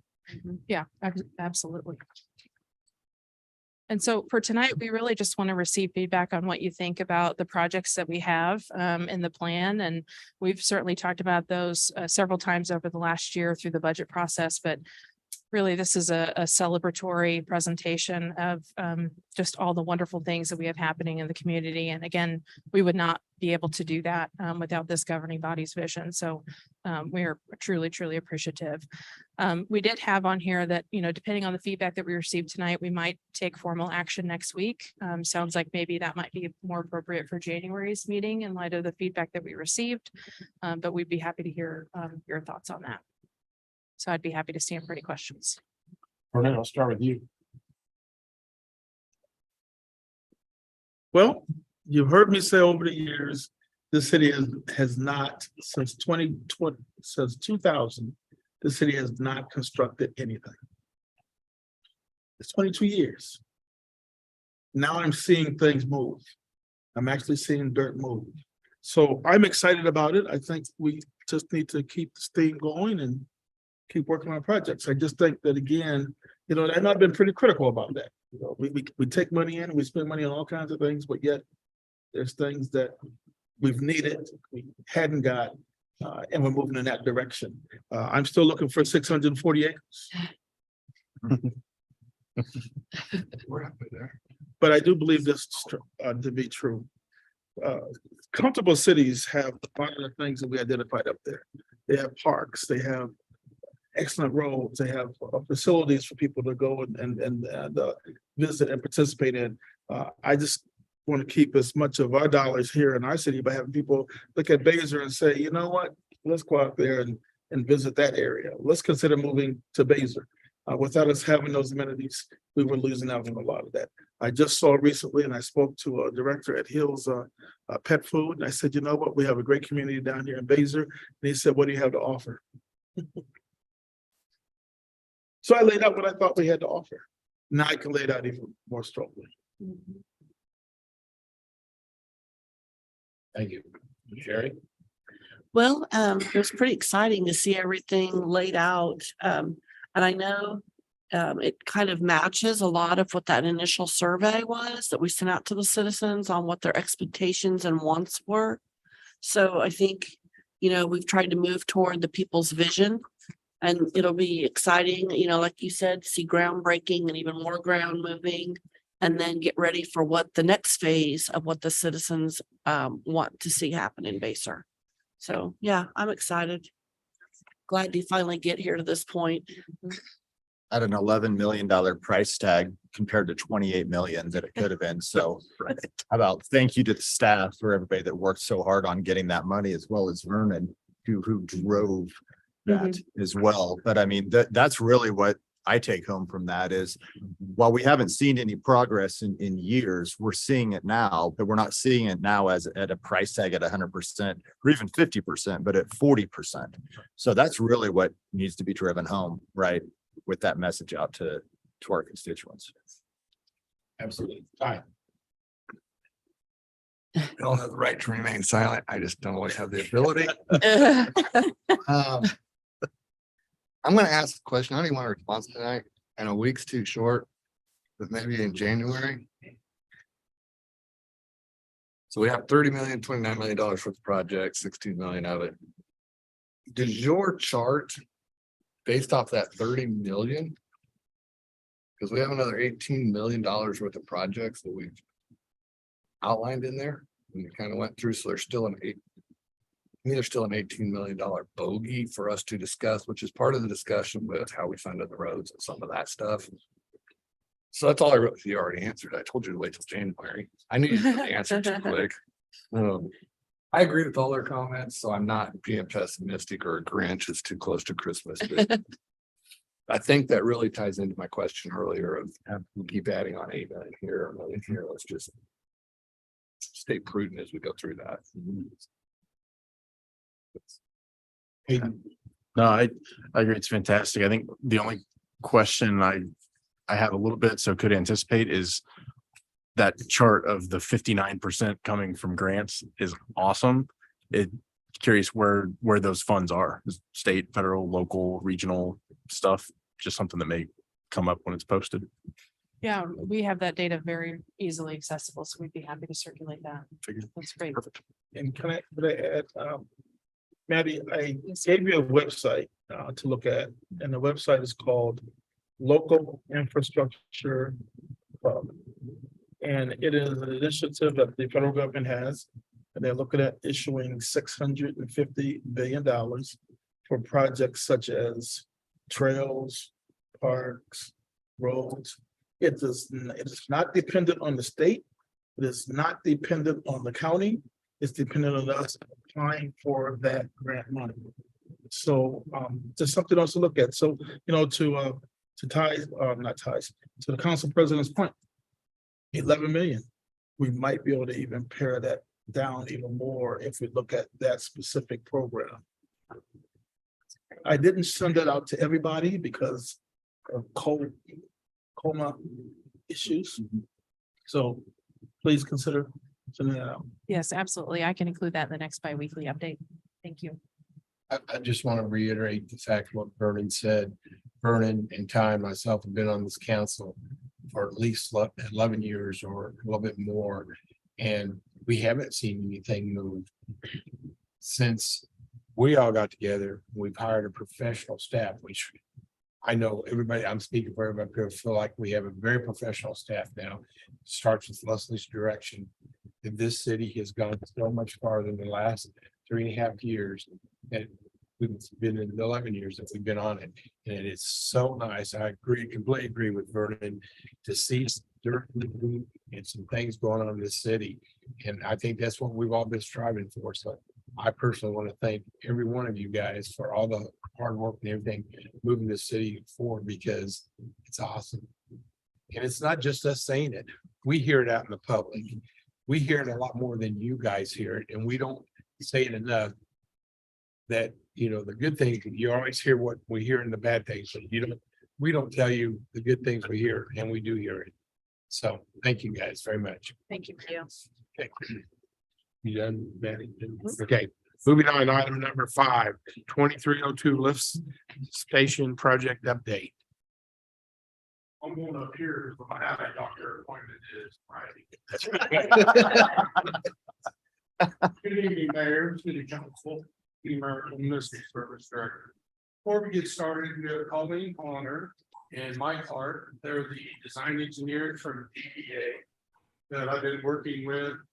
Alan Johnson, my wastewater supervisor. We've had numerous meetings and countless emails getting to the 90% design phase that we're at. So a little introduction. Data collected in the 2020 sewer master plan showed the immediate need to relieve flow capacity by constructing an additional lift station upstream from the main 163rd Street lift station that currently pumps over 78% of the city's sanitary sewer to the wastewater treatment facility. In early 2020, an agreement with GBA Engineering for design of an additional lift station was approved by the governing body.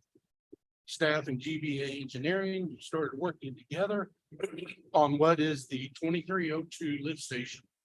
And over the past months have reached 90% design and are here to provide an update on the project. Next slide, please. So. Next slide, please. Keep it up. So I've got about 7 slides that I'll go through, and then I will turn it over to Colleen to let her go through the remaining steps of dates and everything for permitting and bidding and scope. So currently, this is the existing wastewater treatment facility. The project is stated is in the southwest corner of the existing property, which requires 2 easements from landowners. This property, the only impact will be an additional manhole, no structures, 1 24-inch manhole. This stretch here is approximately 400 feet by 70 feet wide of area that we will have to take easement. Next slide, please. As stated, here's the original, the current facility, our Edwards building. This will be an 8-inch force main coming into this access road. This will be the actual lift station. Down here is the existing 2440 interceptor, 24-inch line. A manhole will be set to divert flow. This bulk lift station. And the force main is connected to the Edwards of the existing building. Currently at the existing building, we have the 12-inch force main that comes from 163rd Street. And a 10-inch force main that comes from the 2301 lift station. Next slide, please. This is the general site layout. So the diverted flow gravity will come to the wet well area. This is a valving structure with additional access hatch for turning valves, doing any adjustments, generator, MCC main control center, and the transformer for power. The only utility that will come to this lift station site is electrical from Evergy, and it will come underground from the main transformer that serves the existing treatment facility. Next slide, please. This is the existing 163rd Street lift station, just showing you a layout compared to the previous slide. This will be the piping hatch, which will be a fiberglass hatch with a crane system for pulling pumps, cleaning the wet well basket, catching all debris you don't want in your system. MCC, all your motor controls, and a generator. But on the layout, the previous page, basically the generator just moved on this side of the building. Next slide, please. This is the layout of the previous slide. Here's your wet well, your flow will come in the 24-inch line. This station has been sized for 604,000 gallons a day, which is double capacity of what is being taken offline of 163rd currently to allow future growth in all of the undeveloped areas inside and outside the city limits. So the capacity of this station at max build out, the capacity of the 163rd Street lift station max build out, and the capacity of 2301 lift station will be our capacity at our wastewater treatment plant, which will serve a 20,000 population. Crane system, well, 2 pumps, submersible pumps, and a screening basket. So when GDA got together with us at the original design, we wanted the capabilities, if something ever happened to this, we could divert flow back to 163rd temporarily. So GBA presented, we talked about some valving, turning wheels. That was a good concept, and then the depth of those, it really didn't fit. So working with GBA, let's do it through hydraulics. We can surcharge this lift station, allow the flow to go back and carry on the existing line to go to the 163rd Street lift station without doing any surcharging of backflow out of the system. So we was able to eliminate one structure. Then the next item is the screening basket. We had thought about installing another structure to that basket inside it, and after working with GBA, we said, can we incorporate this basket into the existing wet well to eliminate another structure? They worked with the supplier, put a guide rail system in. So the only thing that we'll do now is if we have to pull a pump, we remove this basket and then pull the pump and reinstall the screening basket. This lift station will come with 2 submersible pumps. In the project, when it goes out to bid, I'm having them add a 3rd pump so we can have on hand. So if one goes out, we can replace it. We're not waiting on getting it rebuilt or anything of that nature. Next slide, please. This is the diverted structure that we just discussed. So the flow will come here, and once the elevation reaches the distance and elevation in the manhole, it will start going back down towards 163rd Street, allowing us time to make repairs to get this station back online. As well as, next slide.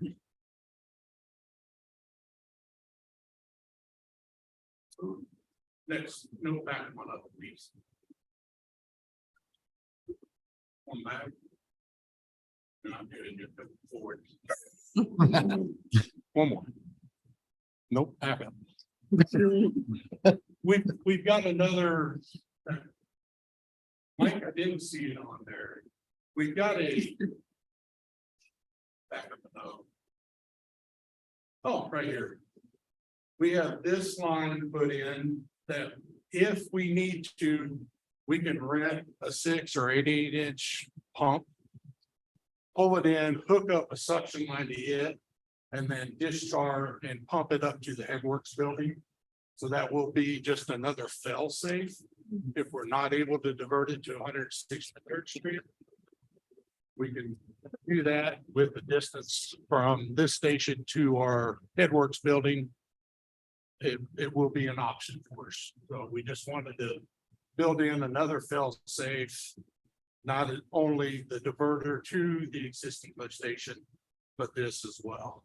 Okay, next slide. So at our Headworks facility where this will pump into, I stated we have a 12-inch and a 10-inch existing coming in. Everything inside this building is explosion proof because of the atmosphere.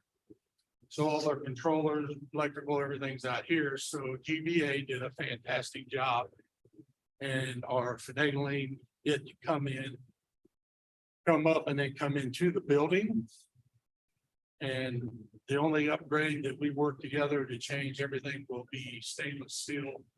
Because of the atmospheric conditions, we don't want to have problems that we're experiencing now on some of the equipment. So we're going to go ahead and specify it in the contract documents that all of these parts will be stainless steel.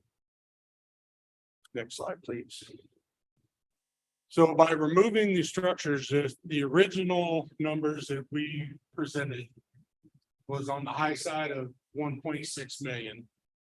By working with GBA and them doing a fantastic job, listening to what we were wanting, what was possible, we were able to remove the structures, and now we're about $125,000–130,000 lower than our original estimate.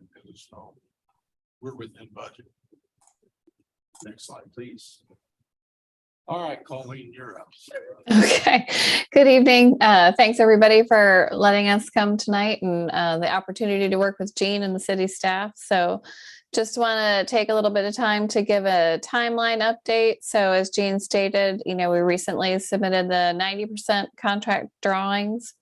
So our next steps are to finalize the easement acquisitions that Gene and his team have been working hard on.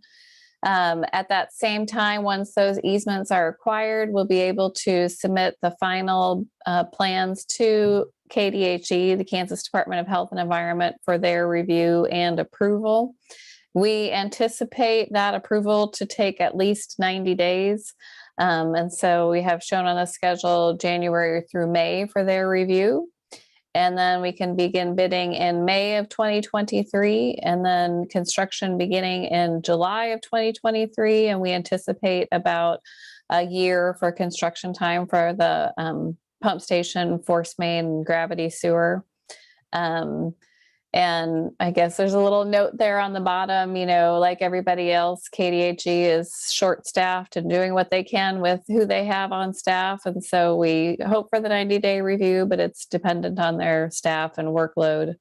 And then I think, as you've heard already this evening from a couple other presenters, supply chain issues are still an issue, and, the volatile bidding market. But we hope that this timeline is realistic to kind of account for some of that.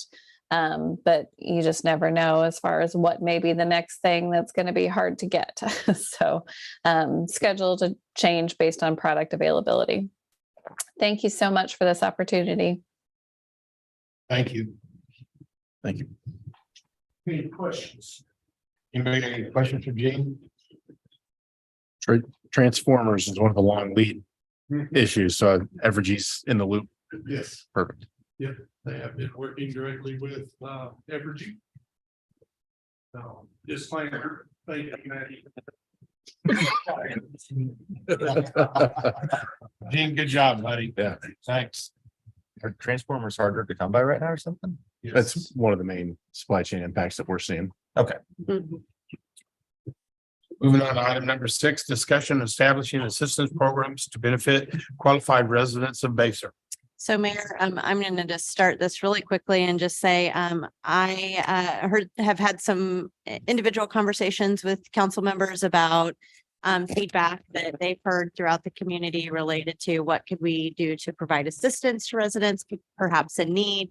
Are there ways that we could, potentially expand some of those services to beyond just residents, also to perhaps the business community? We thought, let's start from a residential perspective and see what we could come up with. Just given the number of projects that we have going right now, I asked Cameron, our city planner, if she would be willing to take a look and explore this opportunity. So this wouldn't traditionally be a project that a city planner might perform, but we're a lean staff and everybody does a little bit of everything here. And so she happily took on this project. And so this is truly all Cameron's work, but just wanted to say how appreciative I am of Cameron for her willingness, in addition to all of the other planning items that she's doing, to explore some direct assistance programs for our community. Good deal. So going off of that, you can't be mad at me, okay? This is not my jurisdiction.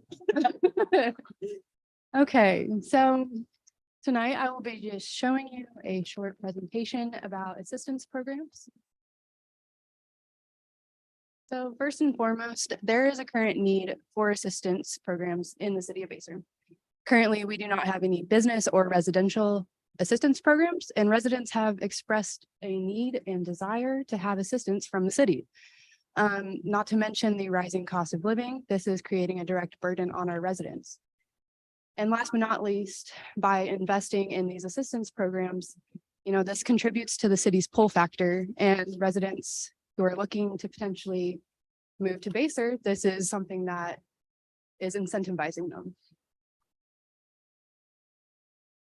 So I looked into other municipalities within Leavenworth County, as well as Johnson County. And so these were the list of municipalities that I narrowed it down to. And on the next slide, this just shows a breakdown of 3 different categories of types of assistance programs: residential properties, utilities, and then businesses. So going through this list, you can see the majority of that is going to be within the property and utility sections. These do have the names of most of the ones that they were offering. You can see the darker shaded gray, those plans have expired, but they do fit into that category. So I wanted to include that as well. So there were four main themes looking at these other municipalities. There was the neighborhood revitalization program, a lot of exterior grant programs, utility rebate programs, and senior rebate programs. So I'm sure most of you know, the city has looked into a neighborhood revitalization plan in the past, and we actually did adopt that within 2001. Those were 3 separate plans within that NRP, and it lasted for 12 years.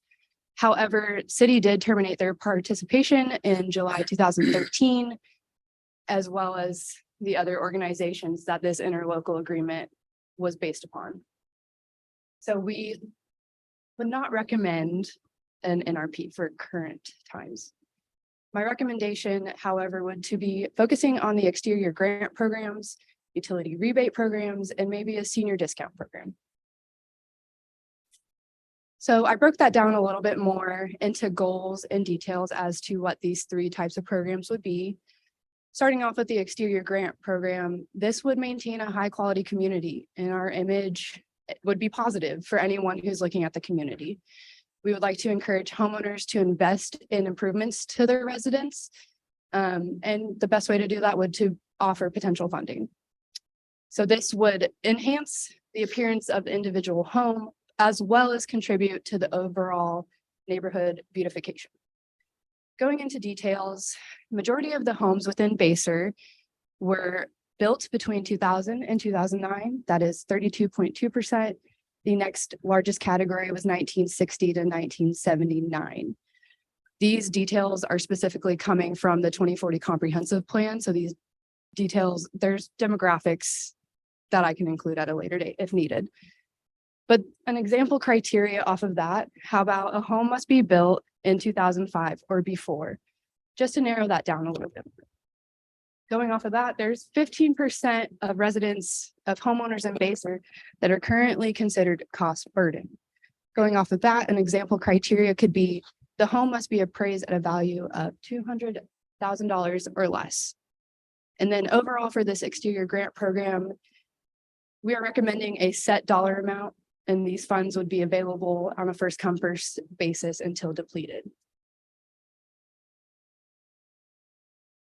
Going to the utility rebate program, this would aim to provide low income residents with financial assistance by providing a utility rebate program. This would reimburse a partial amount of the homeowner's total utility fees from the previous year. Again, 15% of homeowners in Basur are considered cost burden. So an example criteria for that is income limits are set by the U.S. Department of Housing and Urban Development. That would include your house, based on how many people are living in that house, what your income cap could be for this. Again, we would recommend a set dollar amount. Funds are available on a first come, first served basis and will be available until depleted. Moving on to the senior discount program, this would provide low income residents with financial assistance by providing a senior discount program. We want to strive to help our aging community and provide relief to these low income residents, and also just help aging in place. Throughout this whole process, we've been very focused on aging in place. So going into details for that, approximately 12% of residents within Basur fall into that senior citizen category. So the criteria for that, applicants must be 62 years or older to qualify for this program. That is the federal suggested age for senior citizens. Going off of that, 15% of homeowners in Basur are considered cost burden again. So we look into those income limits to be set by the U.S. Department of Housing and Urban Development. There are 3 categories that they do narrow it down to: very low income, and then a medium income. So this would differ in that one, as this would be a monthly credit applied to your utility account. This would not be looking at the previous year. So next steps. Any feedback that you guys have tonight, we would greatly appreciate that and incorporate that into the next presentation set for the regular session next week. Along with that, develop the respective applications and criteria, and then also set individual grant amounts, which we would recommend 10,000 initially. And that's it. Any questions? Anybody have any questions or any thoughts on how you want, if you want to move on this or? When you say individual grant amounts, you say $10,000 initially, that would be what would be divvied up amongst those individuals that would apply Yes. for it up to that cap of Yes. $10,000. Then we would see what kind of additional need. Just for an initial basis for the first year. So this seems like a decent amount to not be too crazy. So 10,000 is what we're recommending at this point That's across the three funds or per fund? per fund. But two funds. So there would be the exterior grant program, $10,000. There would be the utility rebate, also $10,000. The senior discount is a little bit different. We would have to decide what we would want that monthly fee to be. Or The credit. monthly discount, sorry. Yes. Is there a budget area that this would fall into that we think there's room for next year? Defer that to someone else. Yeah. I'm looking through the three of you. Thank you for the question.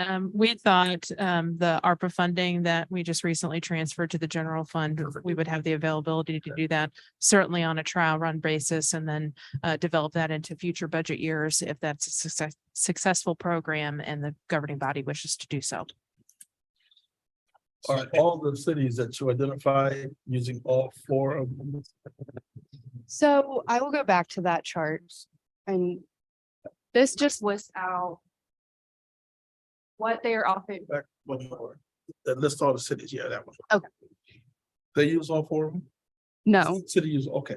no. So I went through each one. That's what this breakdown is. I wanted to break those down into three different types. All the names of the cities are on the left. Yeah, And yeah, then yeah, the I know, program I know. drops. So that's what she was. Okay, I can see now. Gene? Yes, so I narrowed these down to three distinct areas. Residential properties, utility assistance, and then business incentives.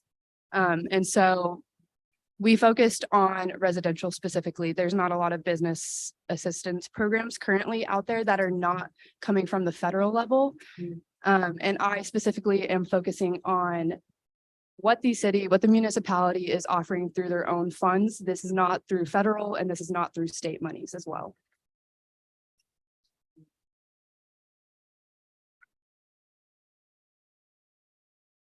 I appreciate all the work put into it. I really do, and I know they probably got thrown on your clip. I'm fine with putting a small group into each and let's see how this kind of goes. And if it's successful, we can readdress if we need more. If we have no takers. But we kind of got, we don't have to do anything, but it's not a lot of money in the big total budget. And let's see if there is really a need and let's test the market. Yeah. In my opinion. Yeah.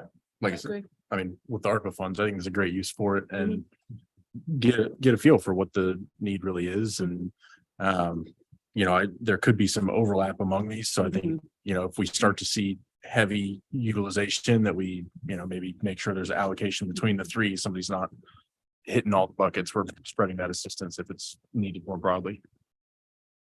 How will you get that out to the public? Are you gonna wait till somebody calls and asks? Or- So I think our thought is, again, kind of based on the feedback from this evening, we would prepare a resolution directing staff to go ahead and implement and create the necessary documents to advance these programs. Once we have all of the applications, that's kind of an administrative, task, then we would, we have an upcoming newsletter. So we have another newsletter that hits in January. This would be timely for that. So we could certainly announce that these programs have been developed and then we would put it on our website and social media, of course, as well.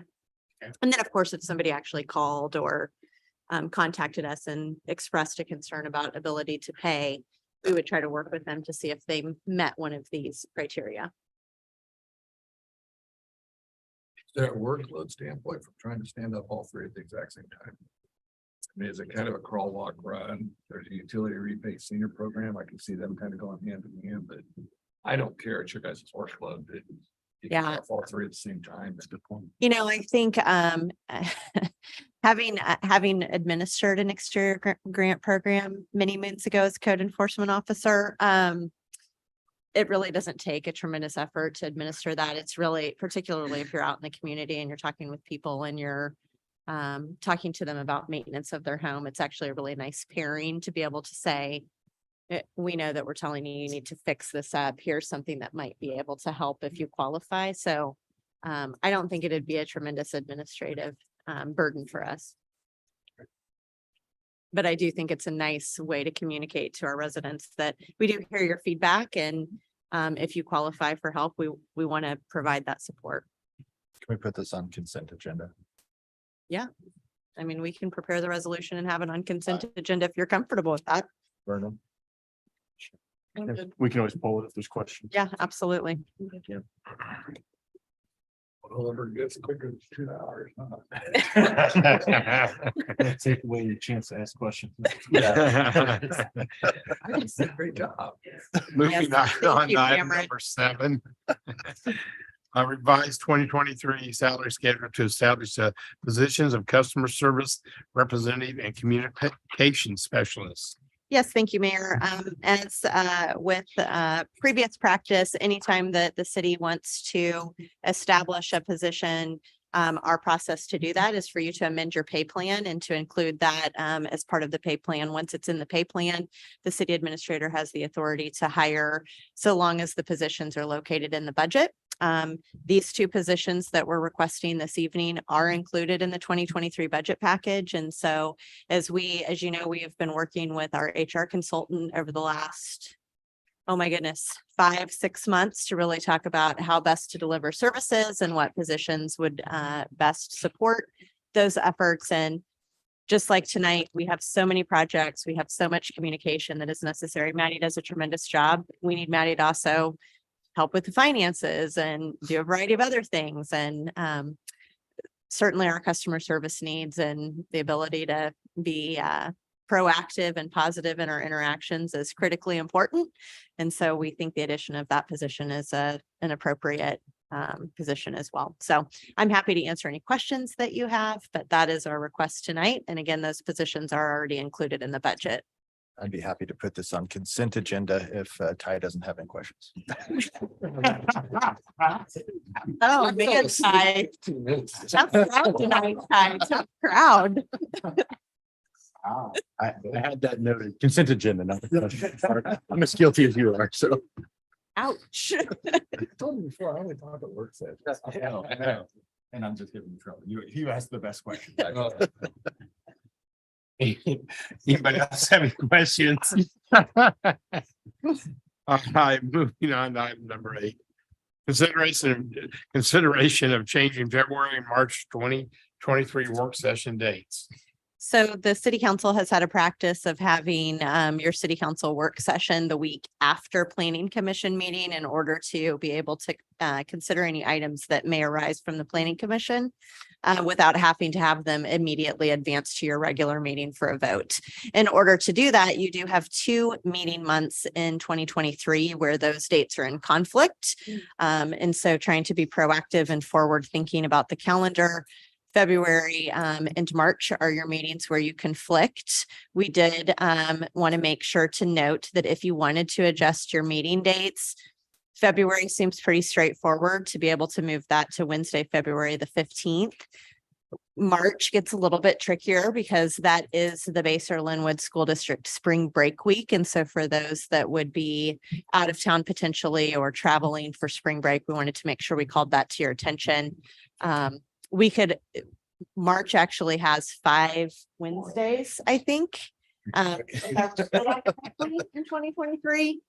So we could stack them where you had third, where you actually did your work session on the 3rd Wednesday and then your city council, or I'm sorry, the 4th Wednesday and then city council meeting on the 5th Wednesday. March. Yes, if you wanted to do that, we have to change your city council meeting by ordinance.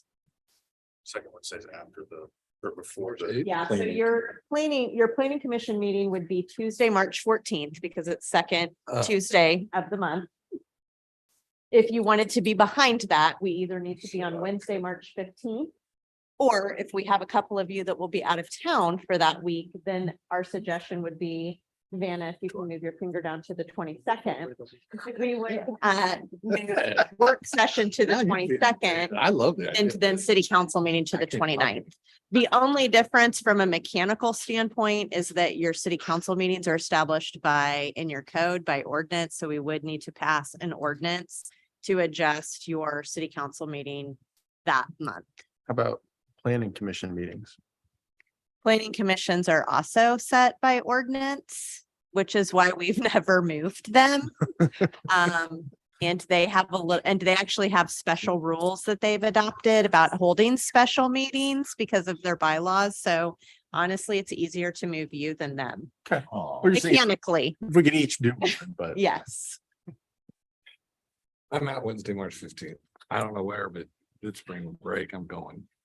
I mean, we could also, again, another option, which we did not include here, but it would be an option is you move February and then March, just you keep March the way that you normally would. And if we have an item that's in the planning commission meeting in March, then you would just hear it at your regular meeting for the first time. If you needed more time to consider it beyond that meeting, you could always push it Yeah. to April. I mean, that certainly would be, if you have people who are going to be gone, that would be my recommendation is to just. Well, we have to vote on anything, but it sounds like others, and I'm in the same boat. We may end up going somewhere. Could probably call in, but So, not if you're traveling. So my suggestion would be we just, if the council is comfortable with it, we leave March alone you just change. and we just change February and Call in from the vote. Oh, I can't. you cannot call in from a vote. It's a very different, you could, it's just very spotty. That's not vacation. Is everybody okay with that? Then just leaving it at the change in February and leaving March like it is? I'm good. Good. You'll Okay. send me 5 reminders anyway, because I'll forget. So the February meeting and work session be the 15th. Mhm. Okay, And since we have a consensus here, we can just adjust the calendar to reflect that. We don't okay. need to do a resolution. We're good. You got any questions, Tom? You lost me a while ago. He's done. Moving We're on, almost done, I promise. item number 9, 2022 budget amendments. Thank you, Mayor. Included in your packet are the list of budget amendments. We review budget amendments every December. You adopt a budget every year. If there are any changes to that budget in any of those funds, we're required to hold a public hearing, and we typically do that in December of each year. We have properly posted notice of this, so a public hearing is required at your regular session next week. And we've outlined the budget amendments in your packet. I'll go through them very quickly. For solid waste, we did have a slight increase in expenditures. We also did see a corresponding increase in revenues, so that is covered, but because the expenses exceeded what was approved in the budget, a budget amendment is required. We had 2 funds that were established after the budget adoption. And so even though you establish those funds by ordinance, statute still requires you to approve a budget amendment for the 2022 budget. For the capital improvement fund and the bond and interest fund, we did have the bond issuance over the summer, and we are advancing more projects than was originally budgeted for the 2022 budget.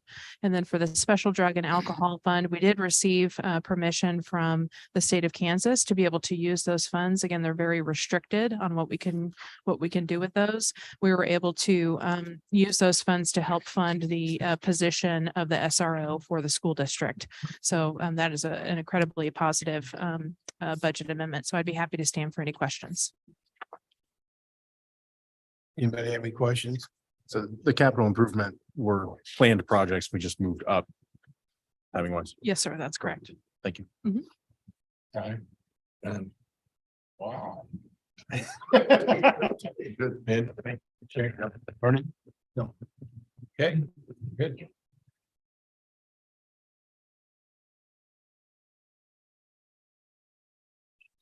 Moving on to item number 10, an ordinance relating to the duties of the city attorney. Thank you, Mayor.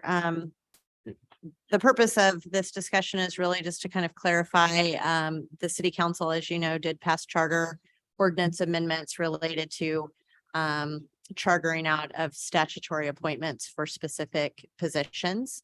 We also then established ordinary ordinances which retained certain positions, particularly contract positions, which at the time included the city attorney, the city prosecutor, and your municipal judge.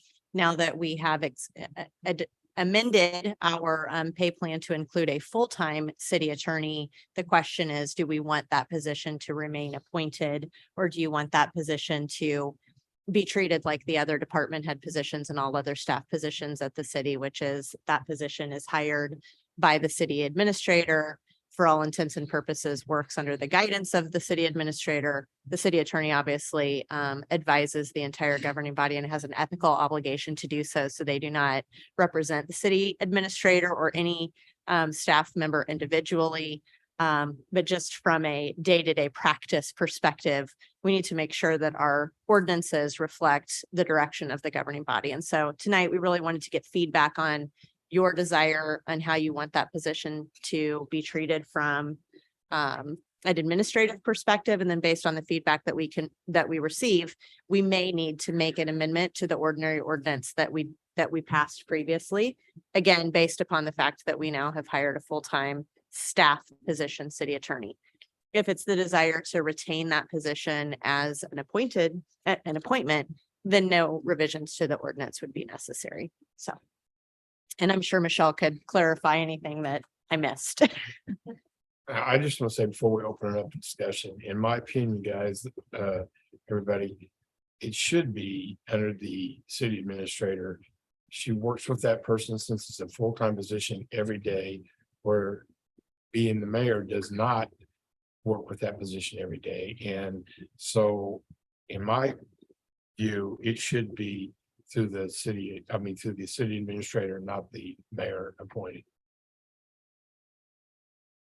And I would note, thank you, Mayor. I think it's really important, if we do that, we'll want to work closely with Michelle Days to make sure that the roles and the responsibilities of the city attorney continue to be spelled out in the municipal code, because it would not be appropriate for the city administrator to ever adjust the requirements and truly, foundational tenets of what a city attorney does in terms of advising, again, the body and the city as a whole.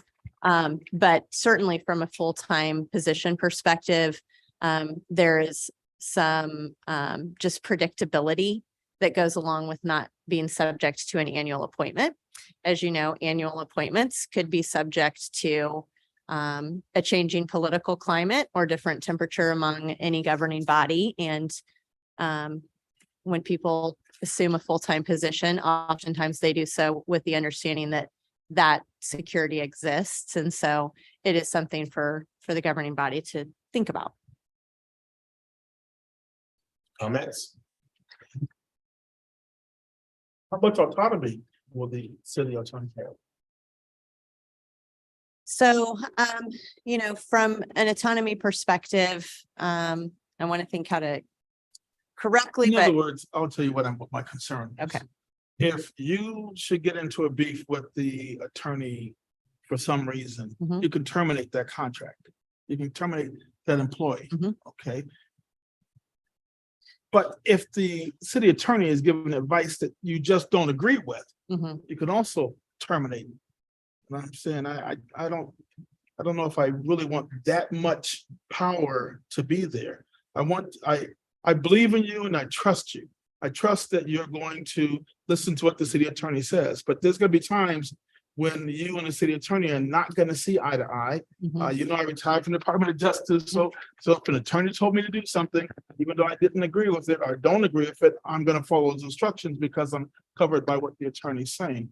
That's what my only concern is. I think that is a duly noted concern. I think, my position on that from just a professional standpoint is there's a tremendous difference between having a professional disagreement about legal advice versus directly violating perhaps my ethical or any city administrator's ethical responsibilities to this body. So if the city attorney from an ethical perspective, if the city administrator is doing something that is completely afoul of your code, your policies, They have an obligation to report that to you. What you choose to do with it in terms of the city administrator is again within the purview of this governing body. So at the end of the day, though, if you have somebody, just like the department heads, and I'll just, try to be as direct, but vague as I can be. If we had city employees that were going around the city administrator because they didn't like the policy direction that the city administrator is giving, that's wildly different Yes. than the city administrator's violating the law, or the Yeah. city administrator has not fulfilled her budget responsibilities, or the city administrator has gone afoul of the personnel policies, or the city administrator is harassing somebody. There's a big difference between I don't like what you're doing versus what you're doing is legally wrong or unethical. And in that instance, whether that person is hired or fired by me is irrelevant, because as your city attorney, they have an obligation to report that to you. If we have a full-time city attorney working here and they're coming to you outside of the chain of command to just talk about the fact that they don't like what I'm doing, that's a problem. Yes, I would have a problem with that. I agree. That person and I will have an issue.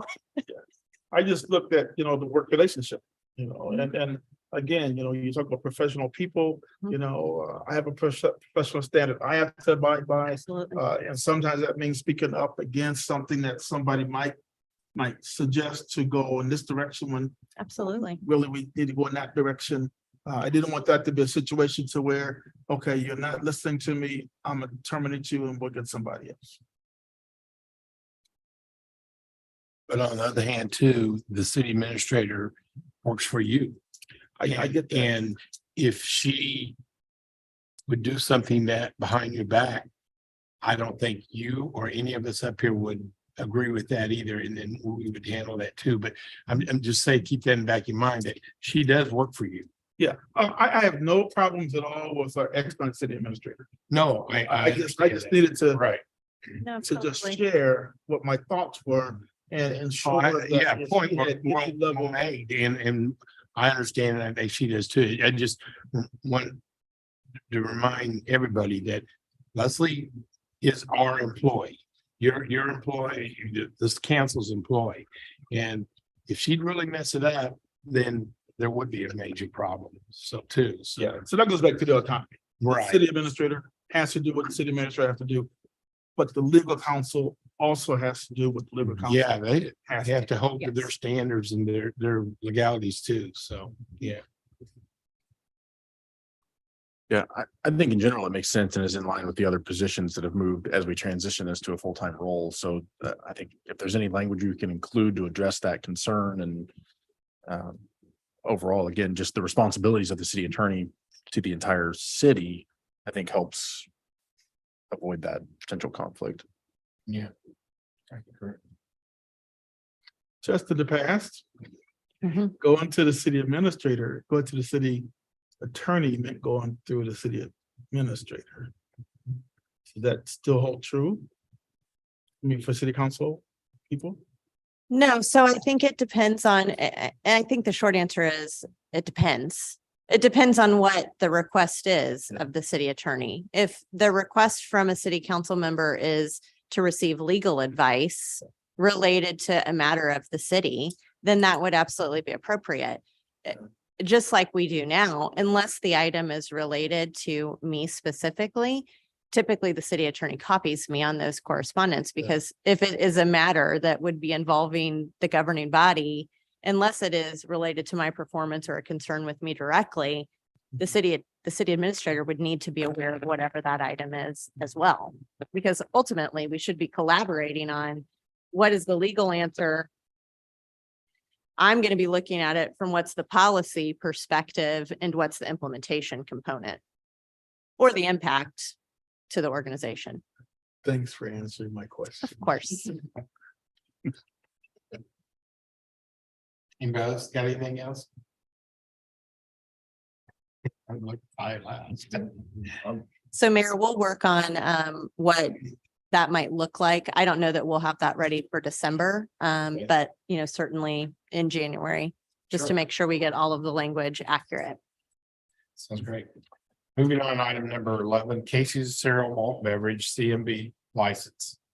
Thank you, Mayor and Council. I won't prolong this meeting any longer, but I just wanted to let you know that Casey's has applied for their CMB and we have received their application. The CMB license is for those businesses who primarily are not selling alcohol, but they do sell it. So that makes sense. And we will bring this item back for your consideration at the regular meeting once the background checks are completed. So if you have any questions, Michelle and I can assist with that. Any questions on that?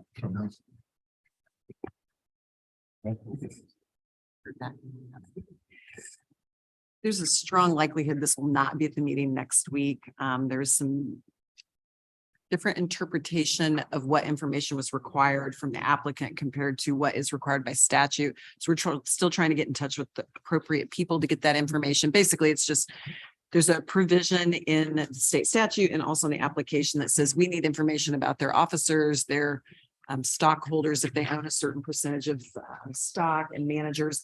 We did not get all of those people's information. So we need that in order to run a background check. So more than likely, that's not going to happen before next week. When is their license expired? In this year? The December 31st. So then if we move that to January, we're gonna mess them up for a couple of weeks. We will not mess them up. They need to get the information to us and we will quickly, we will expedite getting their background check. Yes, run. we'll work on But expediting. at the same time, we'll need to certainly make sure that the police department, I mean, it's going to take however much time it takes. So as soon as they get us that information, obviously, we're not going to sit on it. We'll make sure that, to your point, if there's a lapse, it's not because the city has not run the background checks. Okay. So, yeah, you're right, though. That's definitely a Special concern. meeting. And that's an option. And that truly, I mean, that would be an option if you felt that was necessary. Because otherwise, you're right, there will be a Yeah. lapse in that. That is- Yeah, they could sell up until 11:59.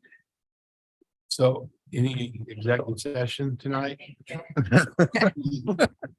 So I'll call for a motion to adjourn. I move to adjourn. I have a motion to hear a second. I'll second. Everybody in favor, say aye. Aye. Aye.